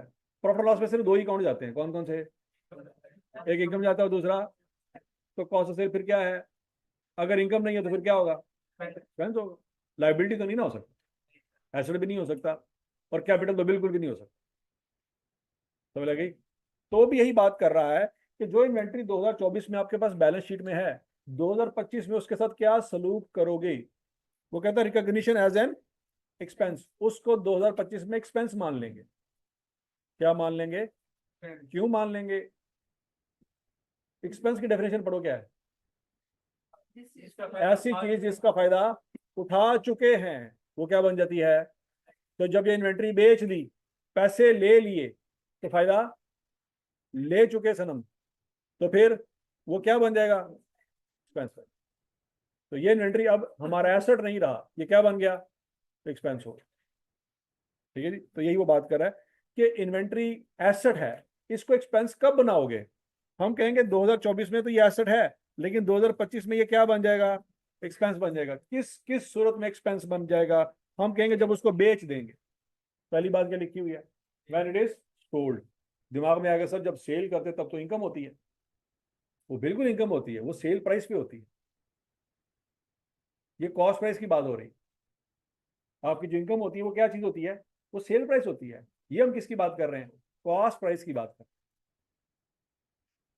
अच्छा जी, दूसरा, उसके अलावा कब आपका एक्सपेंस होगा, मतलब पूरा साल सेल ही नहीं हुई इन्वेंट्री, 2024 में आपके पास 2 लाख रुपए की इन्वेंट्री पड़ी हुई थी।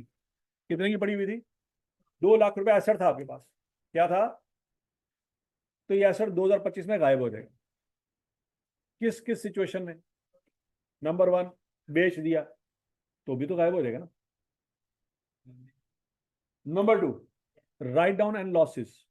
राइट डाउन से क्या मुराद है बच्चों, किसी भी वजह से राइट डाउन, राइट डाउन से मुराद है उसकी वैल्यू में कमी आना, डैमेज हो गया, एनआरवी लॉस। ठीक हो गया, या चोरी हो गया, क्या हो गया, चोरी हो गया तो भी लॉस है। डैमेज हो गया, लॉस है। चोरी हो गया, लॉस है। एक्सपायर हो गया, पड़ा तो हुआ है लेकिन एक्सपायरी डेट गुजर चुकी है, तो वह किसी को बेच सकते हैं? नहीं बेच सकते। बेचेंगे तो क्या होगा? अगर एक्सपायर्ड प्रोडक्ट बेचेंगे तो क्या होगा? कंपनी बंद हो जाएगी। 2 लाख का माल वेचते 2 अरब का जुर्माना पवा लिया। एक तो कंपनी बंद हो गई, दूसरा जिन्होंने बंदे ने खादा सी वो मर गया, ਉਹਦੇ ਵਾਰਸ ਵੀ ਬਾਹਰ ਕੰਪਨੀ ਦੇ ਬਾਹਰ ਖਲੋਤੇ ਹੋਏ ਨੇ। ਉਹ तो हुकूमत आ गई, नाल मीडिया आ गया। हुकूमत की वैसे कोई इज्जत नहीं है, इज्जत बनाने वास्ते उन्होंने तानू ठोक दिता पड़ गया कि ये देखे नाजरीन, हम इन दरिंदों को बंद करने जा रहे हैं। तुसी कहेंगे साढ़े तो बड़े तो तुसी हो। समझ आ रही कि नहीं आ रही? लेकिन उन्होंने अपनी इज्जत बनाने के लिए हमें वो जलील कर देंगे। और समझ आ गई कि नहीं आ गई? सारा मीडिया बाहर खड़ा होगा। तो एक्सपायर्ड प्रोडक्ट हम नहीं बेच सकते। तो यूनिट बेचा नहीं है फिर भी नुकसान हो गया, कैसे? तो डैमेज भी नहीं हुआ, चोरी भी नहीं हुआ, बेचा भी नहीं, एक्सपायर होने पे भी क्या हो जाएगा? नुकसान हो जाएगा। हजम शुद्ध। रिवर्सल ऑफ राइट डाउन, ये भी बच्चों हो सकता है। रिवर्सल ऑफ राइट डाउन ये कैसे हो सकता है बच्चों? अज्यूम करो पिछले साल आपने एक यूनिट पड़ा हुआ था आपके पास, वो 1 लाख रुपए का था। कितने का था? 1 लाख रुपए का था। और आपने एनआरवी का अंदाजा लगाया, कितनी एनआरवी होगी? 80,000। तो आपने किस पे रिकॉर्ड किया उसको? ये 2024 की बात हो रही है। तो आपने 20,000 रुपए का लॉस रिकॉर्ड कर लिया। कितने का लॉस रिकॉर्ड कर लिया? 20,000 का। अगले साल 2025 का साल पूरा साल पड़ा रहा, इन्वेंट्री सेल ही नहीं हुई। इन्वेंट्री सेल नहीं हुई, तो अभी आपके पास पड़ी हुई है ना इन्वेंट्री। फिर अगले साल प्रॉफिट लॉस में तो नहीं जाएगी क्योंकि सेल ही नहीं हुई। वो बैलेंस शीट में जाएगी अगले साल में। और जाएगी कि नहीं जाएगी? जाएगी। उस वक्त कॉस्ट तो आपकी 1 लाख ही है, कॉस्ट आपकी क्या है? लेकिन अगले साल सारी चीजों की कीमतें ऊपर चली गई, तो आपकी इस इन्वेंट्री की कीमत भी ऊपर चली गई। अब एनआरवी क्या है? 90,000। अब लोअर ऑफ कॉस्ट एनआरवी का जब कंपैरिजन करेंगे तो नुकसान कितना होना चाहिए? 10,000। लेकिन हम तो नुकसान ऑलरेडी रिकॉर्ड करके बैठे हुए हैं। कितना? 20,000 पिछले साल में। इस साल हमें फील हो रहा है कि यार नुकसान तो इतना नहीं था जितना हम रिकॉर्ड करके बैठे हुए हैं। पिछले साल कितना नुकसान रिकॉर्ड कर लिया था, इस साल हमें फील हो रहा है कि कितना होना चाहिए था। अब क्या करें? तो पिछला नुकसान जो आपने रिकॉर्ड किया उसको क्या करो? रिवर्स करो। ये ऐसे ही है रिकवरी ऑफ बैड डेट्स। याद आ रहा कुछ कुछ? रिकवरी ऑफ बैड डेट्स क्या एंट्री किया करते थे? Cash debit, bad debt expense credit. तो यहाँ पे इन्वेंट्री का जो एनआरवी लॉस है उसको क्या करेंगे? क्रेडिट कर देंगे। तो इसको हम कहेंगे reversal of write down. Reversal of write down समझ आ गया? नहीं समझ आया? लेकिन बैड डेट्स के रिकवरी में तो हम कैश को डेबिट करते थे। किसको डेबिट करते थे? यहाँ पे पैसे तो नहीं आ रहे हमें। क्या पैसे हमें आ रहे हैं कहीं से? पैसे तो नहीं आ रहे। पिछले साल भी माल गोदाम में पड़ा था, इस साल भी माल गोदाम में ही पड़ा, पैसे तो कहीं से नहीं आ रहे। तो डेबिट क्या करें? डेबिट किसको करेंगे? इन्वेंट्री को करेंगे। किसको करेंगे? इन्वेंट्री को। कैसे? पिछले साल के एंड पे बच्चों बैलेंस शीट में इन्वेंट्री किस वैल्यू पे पड़ी हुई है? पिछले साल मतलब 2024 के एंड पे बैलेंस शीट बना रहे थे, इन्वेंट्री किस वैल्यू पे पड़ी हुई है? 80 पे पड़ी हुई है। इस साल की बैलेंस शीट में किस पे पड़ी हुई है? तो वो 80 से 90 ऑटोमेटिकली हो गई? नहीं। अकाउंटेंट जब तक एंट्री पास नहीं करेगा कोई चीज ऑटोमेटिकली नहीं हो सकती। तो अकाउंटेंट ने एंट्री पास करनी है, क्या वो करेगा? इन्वेंट्री डेबिट कितने से? 10,000 से। और एनआरवी लॉस क्रेडिट कितने से? 10,000 से। ये एंट्री पास करेगा। इसको कहते हैं रिवर्सल ऑफ राइट डाउन।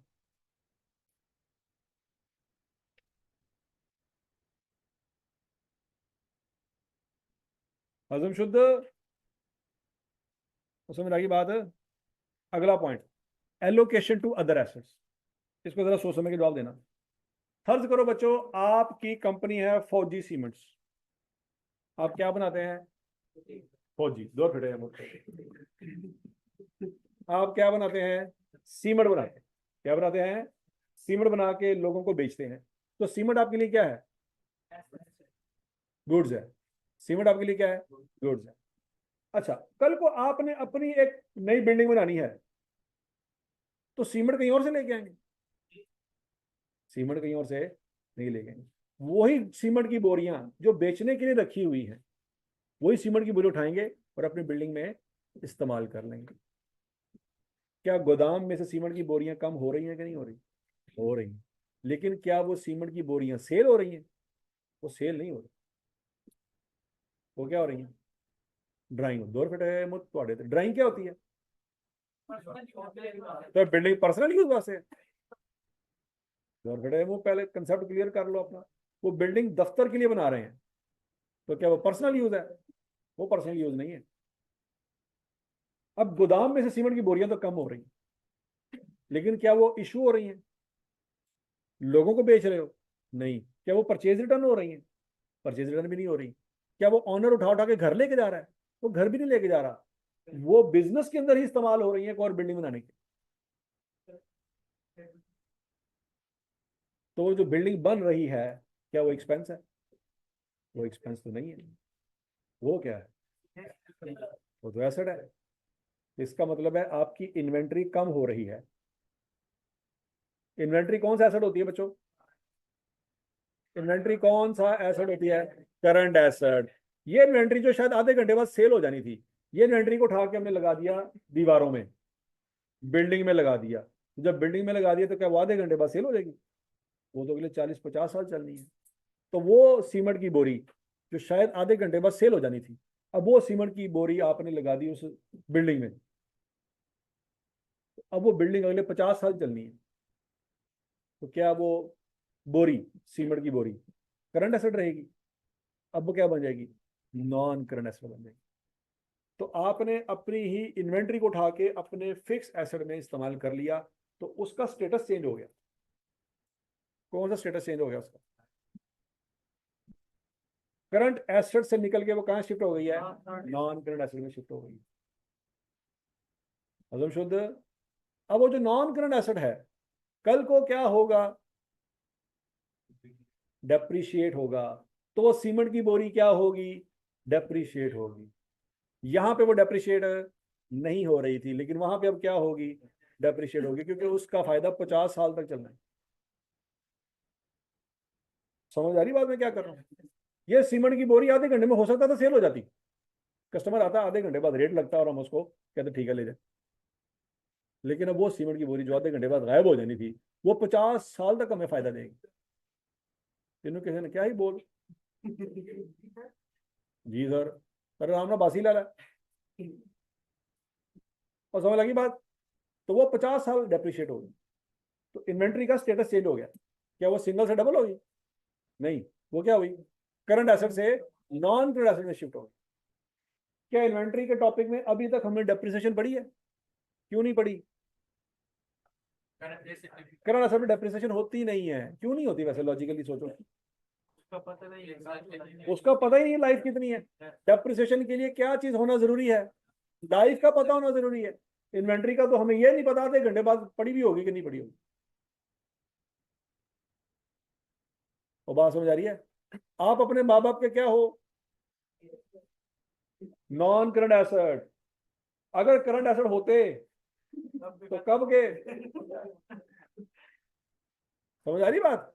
उन्होंने अपने जेहन में आपको कहां पे कौन सा स्टेटस दिया हुआ है? नॉन करंट एसेट का स्टेटस दिया हुआ है। ठीक है जी। हाँ, लाइबिलिटी भी हो सकता है कि जा तेरी मेहरबानी घर जो आई बन जा किते जाके, तू साडे काबल नहीं है, तू सानू कुछ नहीं दे सकता, किसी होर दा बेड़ा गर्क कर जाके। ठीक है जी। तो घर जुआई कौन होते हैं? लाइबिलिटियां होते हैं। समझ आ रही कि नहीं आ रही? अच्छा जी। तो एलोकेशन टू अदर से समझ आ गई बात? कि आप अपनी इन्वेंट्री को ही क्या कर लें, इस्तेमाल कर लें, तो उसका स्टेटस चेंज हो जाएगा। वो करंट एसेट से निकल के कहां चले जाएंगी? मतलब अगर आप बैलेंस शीट बना रहे हो, क्या बना रहे हो? Balance sheet. तो नॉन करंट एसेट ऊपर होते हैं और करंट एसेट नीचे होते हैं। उन करंट एसेट के अंदर इन्वेंट्री लिखी होती है, ऊपर लिखा था प्रॉपर्टी प्लांट एंड इक्विपमेंट। याद आ रहा है कुछ कुछ? तो इन्वेंट्री की वैल्यू में से निकल के कोई वैल्यू ऊपर प्रॉपर्टी प्लांट इक्विपमेंट में चली जाएगी। तो नीचे से स्टॉक कम हो जाएगा, ऊपर प्रॉपर्टी प्लांट इक्विपमेंट की वैल्यू बढ़ जाएगी। क्या बैलेंस शीट का टोटल चेंज हो जाएगा? नहीं, चेंज नहीं होगा, नीचे से वैल्यू ऊपर चली गई। बिल्डिंग की कॉस्ट डेफिनेटली। और समझ आ गई है ना? नीचे 2 लाख रुपए की बोरियां पड़ी हुई थी, वो उठाई, बिल्डिंग में इस्तेमाल हो गई हैं, तो ऊपर प्रॉपर्टी प्लांट इक्विपमेंट की वैल्यू में 2 लाख रुपए क्या कर देंगे, जमा कर देंगे, नीचे माइनस कर देंगे। टोटल चेंज होगा, बैलेंस शीट के टोटल में कोई मसला। क्या ये प्रॉफिट लॉस में कोई 1 रुपया भी जाएगा? नहीं जाएगा। क्यों? मैंने कब कहा एक्सपेंस हो? मैडम अखा खोलो, अखा खोलो, ये कैपिटल वर्ड में लिखा हुआ है और ये भी कैपिटल वर्ड में लिखा हुआ। ये एक टॉपिक है और ये दूसरा टॉपिक। अल्लाह भला करे। ਹੁਣ ਤੁਹਾਨੂੰ ਵੀ ਦੱਸਣਾ ਪੈਣਾ ਇਹ ਵੱਡਾ वर्ड है या छोटा वर्ड है। ਇਹ ਵੱਡੀ ABC है और अंदर छोटी ABC नजर आ रहा है? आंखों का टेढ़ापन, कैसी कैसी बीमारियां दरियाफ्त हो रही हैं डॉक्टरों के अंदर। चेक करो, इन्होंने लोगों की बीमारियां दरियाफ्त करनी है, इतने अपनी CT स्कैन हो रहा है। अच्छा जी, डिस्क्लोजर रिक्वायरमेंट ऑफ IAS2। अब देखो बच्चों, हम जो अकाउंटिंग पढ़ रहे हैं ना, उसका हरगिज मतलब ये नहीं है कि आपने बस कंपनी में बैठ के एंट्रियां पास करनी। हम जो अकाउंटिंग पढ़ने उसका मकसद ये नहीं है कि बैठ के अकाउंटियां पास करके और रजिस्टर बना के बस मेंटेन करके अल्लाह पास नहीं। हमारा मकसद बुक कीपिंग से बढ़ के है। ये जो एंट्रियां पास करना है ये B.Com बच्चे भी कर सकते हैं। कौन कर सकते हैं? B.Com बच्चों ने भी डेबिट क्रेडिट पढ़ा हुआ है। तो CA करने वाले में और B.Com बच्चे में फिर क्या फर्क? B.Com बच्चे ने भी अल्टीमेटली जाके किसी कंपनी में नौकरी करनी है, तो आप भी उसी कंपनी में जाके नौकरी करेंगे। आपके और उसके क्या प्रोफाइल सेम होगी? सैलरी सेम होगी? नहीं। वो B.Com बच्चा आपके अंडर काम कर रहा होगा। हूँ है नहीं को बोतल चकानी शुरू कर दो पानी दिया, जा छोड़े पानी ला गया, ये नहीं करना। बात बोलेगी भाजी वाह मेरे अंडर भी कोई काम करेगा, मेरी तो मेरा छोटा भरा नहीं सुनता, मेरे थले B.Com बच्चा काम करेगा। नहीं नहीं, ये बात नहीं हो रही। बात ये हो रही है कि आपके एक पूरी टीम होगी, पूरा डिपार्टमेंट होगा जिसमें 10-15 लोग होंगे, आप उनके सीनियर होंगे, उनका काम है एंट्रियां करना, आपका काम एंट्रियां करना नहीं है। लेकिन आपको कुछ आता होगा तो पता चलेगा ना सही कर रहे हैं कि गलत कर रहे हैं। हम एंट्रियां क्यों पढ़ रहे हैं? इसलिए नहीं पढ़ रहे कि हमने करनी है। हम एंट्रियां क्यों पढ़ रहे हैं? उसने जो की होंगी उसकी गलतियां तलाश कर सके, उन्हें सही की थी गलती की नहीं समझ लगी। क्या करो, दूसरे की गलतियां करनी है, अपने को लफ्ज नहीं पढ़ा जा रहा है। 1,62,000 और B.Com के गद्दर फिटे मत करे। केड़ा स्कूलों CA कीता पहले दस ना जरा, नाल मैनू भी गायबाना जलील कराता भाई। ठीक है, आने जाने बरकत मार के नंग का वेदा आएगा। अच्छा ए कॉलेज है जिथों मेरा बॉस पढ़ के जलील हो रहा है। ठीक है, ये बात याद रखें, आपने सीनियर बनना है, लेकिन जूनियर की नजर में इज्जत उसी वक्त होगी जब आपको जूनियर से ज्यादा आता होगा। ਜਦੋਂ ਨੂੰ ਪਤਾ ਲੱਗ ਗਿਆ ਨਾ ਕਿ ਇਹਨੂੰ ਕੱਖ ਨਹੀਂ ਆਂਦਾ, ਓਏ ਹੋ ਤੁਹਾਨੂੰ ਉੱਥੇ ਉੱਥੇ ਜ਼ਲੀਲ ਕਰੇਗਾ ਨਾ। ਤੁਹਾਡੀ सोच है, नहीं समझ आ रही? सवाब समझ के आपकी चुगलियां किया करेगा, लोगों से स्टेटस लाया करेगा, मेरा boss dash fill in blanks आप ही कर लो। समझ आ रही कि नहीं आ रही? वो हर किसी को बताएगा, जिसका इंटरेस्ट नहीं भी ना होगा उसको भी बताएगा, यार साडा बॉस एक एडा ही डैश किस्म का इंसान है ना, ਉਹਨੂੰ बोलना भी नहीं आता। चेक करो किस्मत, शक्लों दी देखो, करतूतां देखो, ते गड्डी दी है कंपनी ने। मैं मोटरसाइकिल से आना, वो तो गड्डी है, काम सारा मैं करदा। बात समझ लगी नहीं लगी? तो कभी कभी आपको उसकी आंखों में से नजर आ जाएगा कि मेरे बारे में की गाला गडन है। तो इज्जत उसी सूरत में है जब आप क्या कर सके, उसकी चीजों को ठीक कर सके, बजाय इसके कि वो थोड़ी चीजें ठीक कर रहे हैं। तो समझ आ रही नहीं आ रही?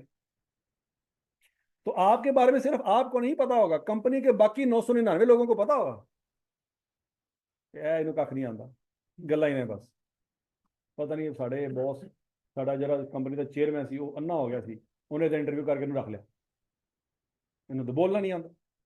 गड्डी दी है, बल्कि इन्हों बंदा गड्डी के थले दे, इन्हों गड्डी दी हुई। समझ आ रही? ये सारी बातें आपके बारे में उसने क्या नहीं है। अगर आपके मुंह से 1,62,000 निकल गया, ठीक है जी। अच्छा, वापस आए टॉपिक पे। तो बच्चों, आपके जो जूनियर्स होंगे, जिन्हों बी कॉमर्स होंगे या एम कॉमर होंगे, उन्होंने करनी है एंट्रियां, एमबीए भी उसके अंदर मौजूद हो सकते हैं। आपने उनको क्या करना है, गलतियां वगैरह ठीक कर आके प्रेजेंट करना है। अल्टीमेट क्या करना है, प्रेजेंट करना है। तो प्रेजेंटेशन में आपने जो एक्स्ट्रा काम देखना है, जो वो नहीं देख रहे होंगे वो आपने देखना है। वो ये देखना है कि क्या क्या चीजें हमने प्रेजेंट करनी है, क्या क्या चीजें हमने लोगों को बतानी है। तो ये बातें कुछ बताई हुई हैं कि ये चीजें आपने डिस्क्लोज करनी। डिस्क्लोजर से मुराद ये है कि आपने क्या क्या चीजें बतानी है, क्या क्या चीजें नहीं बतानी। डिस्क्लोजर से क्या मुराद है, क्या बताना है? डिस्क्लोज से वर्ड निकला है डिस्क्लोजर,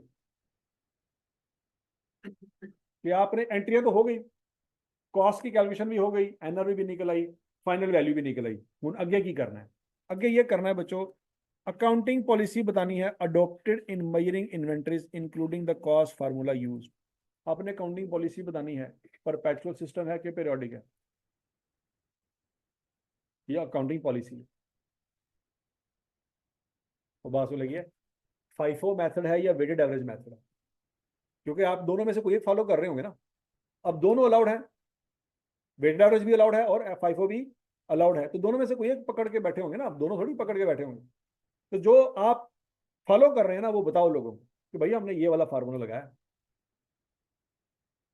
नहीं समझ आ रही? अगर ये नहीं करोगे तो लोग आपस में लड़ पड़ेंगे। लड़ कैसे पड़ेंगे? फॉर एग्जाम्पल, दोस्त दोस्त हैं, एक है मिस्टर ए और एक है मिस्टर बी। मिस्टर ए ने पेप्सी कंपनी के शेयर लिए हुए हैं और मिस्टर बी ने कोक के शेयर बाय किए हुए हैं। ठीक हो गया? मिस्टर ए की कंपनी, जो पेप्सी कंपनी है, उसकी इन्वेंट्री की वैल्यू आ रही है, फर्ज करो 2 बिलियन। कितनी आ रही है? 2 बिलियन। कोका कोला कंपनी की इन्वेंट्री आ रही है, फर्ज करो जी 1.5 बिलियन। ठीक है जी। तो कोका कोला कंपनी वाला इनको ताने मार रहा है, असना तेरी कंपनी की इन्वेंट्री बड़ी पई है, लगता सेल कोई नहीं हो रही आजकल थोड़ी। पेप्सी वाला भी जलील हो रहा है कि यार मैं किस नाल बह के शेयर परचेज कर लो, इन्हों की इन्वेंट्री घट है, साड़ी इन्वेंट्री बाद पता नहीं अगले साल भावें डूबी ना जाए कंपनी, इन्हों की इन्वेंट्री सेल ही नहीं हो रही, लोग पेप्सी नहीं पी रहे, कोक पी रहे हैं। तो ये क्या करेगा, अपने शेयर बेच के किसके शेयर परचेज कर लेगा? कोक के शेयर परचेज। समझ रही बात? Yes, sir. ना मिस्टर ए ने सीए किया है ना मिस्टर बी ने सीए किया, दोनों वेले ने खट्टू, माँ प्यो का पैसा से शेयर चला रही था, अल्लाह फैसल घर वेले बैठे। तो बात समझ आ रही कि नहीं आ रही? अब अगर जो टेक्निकल बंदा होगा ना, वो अगर इनको बताए कि भाईजान पेप्सी कंपनी ने फाइफो मेथड फॉलो किया है, जबकि कोक ने वेटेड एवरेज फॉलो किया है, अगर कोका कोला कंपनी भी फाइफो फॉलो करती तो उसकी इन्वेंट्री भी 2 बिलियन के करीब करीब होती। इन्वेंट्री में ज्यादा या कम होना मसला नहीं है। आप ये तो पहले देखो मेथड कौन सा है। फाइफो मेथड लेटेस्ट प्राइसेस पे इन्वेंट्री पड़ी होगी तो क्या आएगी, वैल्यू ज्यादा ही आएगी। और उसने वेटेड एवरेज फॉलो किया, उसकी इन्वेंट्री कम ही आनी है क्योंकि पुरानी प्राइसेस कम थी। तो मेथड तो देखो पहले कौन सा है। तो थोड़ी सी डिटेल में जाओगे तो बातें समझ आएंगी। तो वो डिटेल आपने लोगों को प्रोवाइड करनी है ताकि वो आधी इंफॉर्मेशन की बेस पे डिसीजन ना कर रहे हो। पॉइंट समझ आ गया? तो कोई बंदा इनको मशवरा देगा, कोक वाले भाई को भी और पेप्सी वाले भाई को भी, कि यार अपनी फाइनेंशियल में खोलो, खोलेंगे। वो कहेगा पॉलिसी, अकाउंटिंग पॉलिसीज में जाओ। वो अकाउंटिंग पॉलिसी में जाएंगे, कहेंगे वहां पे देखो इन्वेंट्री की पॉलिसी क्या फॉलो की है। ये पढ़ेगा, वो कहेगा यार यहाँ पे तो फाइफो लिखा हुआ है। वो पढ़ेगा, वो लिखेगा यार यहाँ पे तो वेटेड एवरेज लिखा हुआ है। तो मैं क्या, थोड़ी basis of measurement he same नहीं है, तो इन्वेंट्री की तो सेम आनी। पॉइंट समझ आ गया कि नहीं आ गया? तुम ये इस इन्वेंट्री पे ना लड़ो कि वो इन्वेंट्री ज्यादा पई है तो इन्वेंट्री घट पई है, आपकी कैलकुलेशन मेथड ही सेम नहीं है, तो आप कंपैरिजन नहीं कर सकते। पॉइंट समझ लग गया? लेकिन अगर ये बात नहीं बताएंगे आप, ये बात लोगों को नहीं बताएंगे तो लड़ पड़ेंगे आप। पदम शुद्ध point, the total carrying amount of inventory and the carrying amount in classification appropriate to the entity. वो कहता है टोटल आप इन्वेंट्री की वैल्यू बताओ 2 बिलियन। फिर उसके बाद वो कहता है क्लासेस बाय क्लासेस इन्वेंट्री की वैल्यू बताओ। क्लासेस बाय क्लासेस से क्या मुराद है? देखो पेप्सी कंपनी सिर्फ पेप्सी नहीं बेचती। क्या पेप्सी कंपनी सिर्फ पेप्सी बेचती है?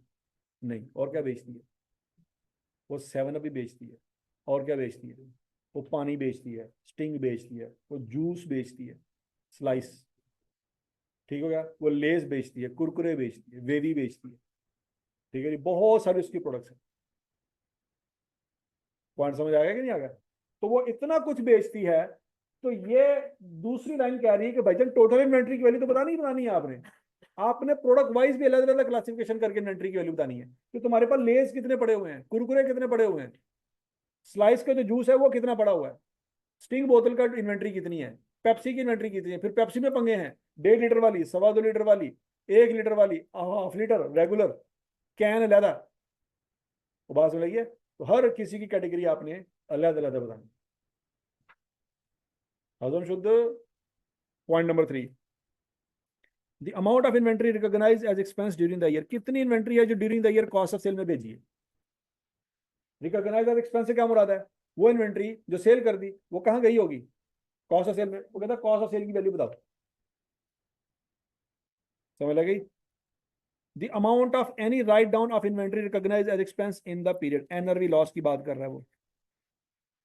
राइट डाउन से क्या मुराद है, नुकसान हुआ है कोई, जो चीजें बेच दी हैं उसको कॉस्ट ऑफ सेल में लिखा है, तो ये राइट डाउन नहीं है।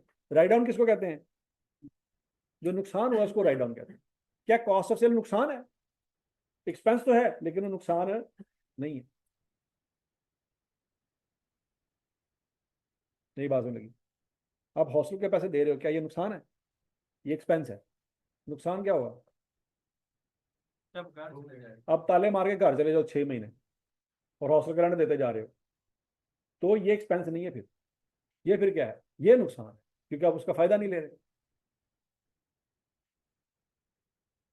नुकसान और एक्सपेंस में फर्क समझ आ रहा है दोनों ही अल्टीमेटली एक्सपेंस, लेकिन वो एक्सपेंस जिसका फायदा ले लिया है वो तो सच्ची मुच्ची एक्सपेंस है, लेकिन जिसका फायदा नहीं उठा सके वो नुकसान। नहीं बात लगी? मोबाइल है 5 साल इस्तेमाल किया है, एक्सपेंस हो गया, बात समझ आती है।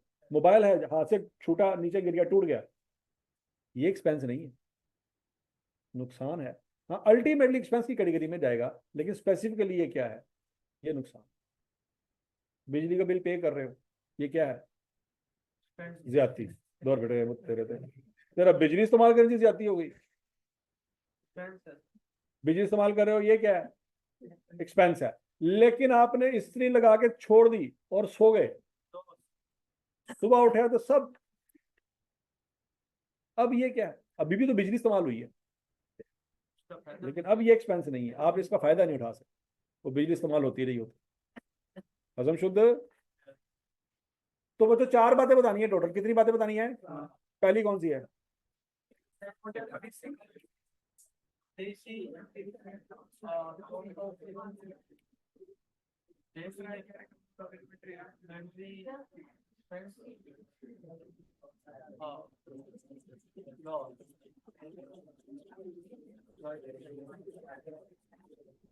नहीं बच्चों उसकी एग्जांपल देखते हैं जरा।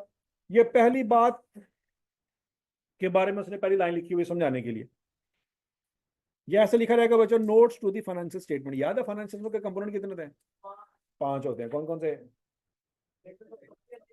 Statement of comprehensive income, statement of financial position, statement of change equity, statement of cash flow, ये 5वां पॉइंट है, कंपोनेंट है फाइनेंशियल स्टेटमेंट का, notes to the financial statement. उसमें जाके 4 बातें आपने लिखनी है, उसने तरीका भी बताया कैसे लिखनी है।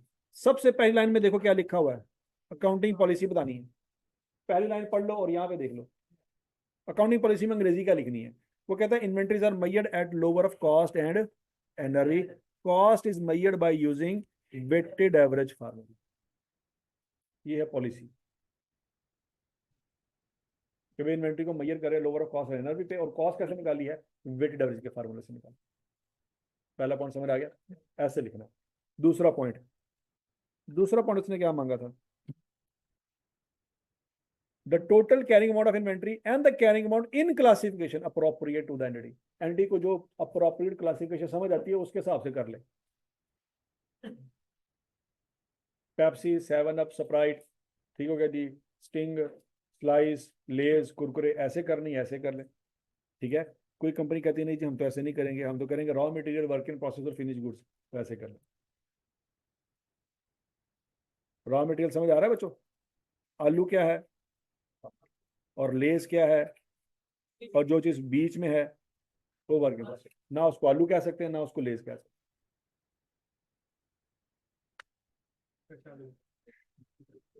ठीक हो गया नहीं? जो तुसी एस्टम विच घर हो ना, वो ही स्टेज आनी।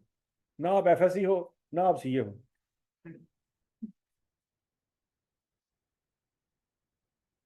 ये दोनों बातें समझ आ गई हैं। अब तीसरी बात उसने क्या पूछी है बच्चों? तीसरी बात क्या लिखी हुई है कि कितनी inventory during the year cost of sale में डाली है, वो लिखा हुआ inventory sold and recognised as expense 2,88,000। ये तीसरी बात है। समझ आ गई कैसे लिखना है? चौथी बात, ये चौथी बात है बच्चों। Amount of write down to NRV recognised as expense कितनी है जी? 400। ये पहला पॉइंट, ये दूसरा पॉइंट, ये तीसरा पॉइंट और ये चौथा। ये 4 पॉइंट उसने लिख के दिखा दिए भाईजान, ऐसे लिखने। हजम शुद्ध। चलो जी, हौसला हौसला। ये बच्चों एग्जांपल नंबर 14 है, ये अपने घर जाके करनी है, आपका होमवर्क है। 13 भी, 13 हो नहीं गई?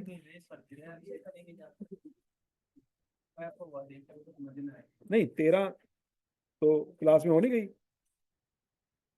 चलो उसका स्टॉक कार्ड घर जाके बना लेना, फाइफो वाला बन जाएगा, कोई मसला नहीं है।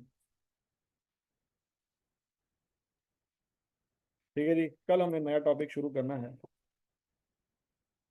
Periodic versus perpetual. ठीक है जी, ओके जी बच्चों, थैंक यू।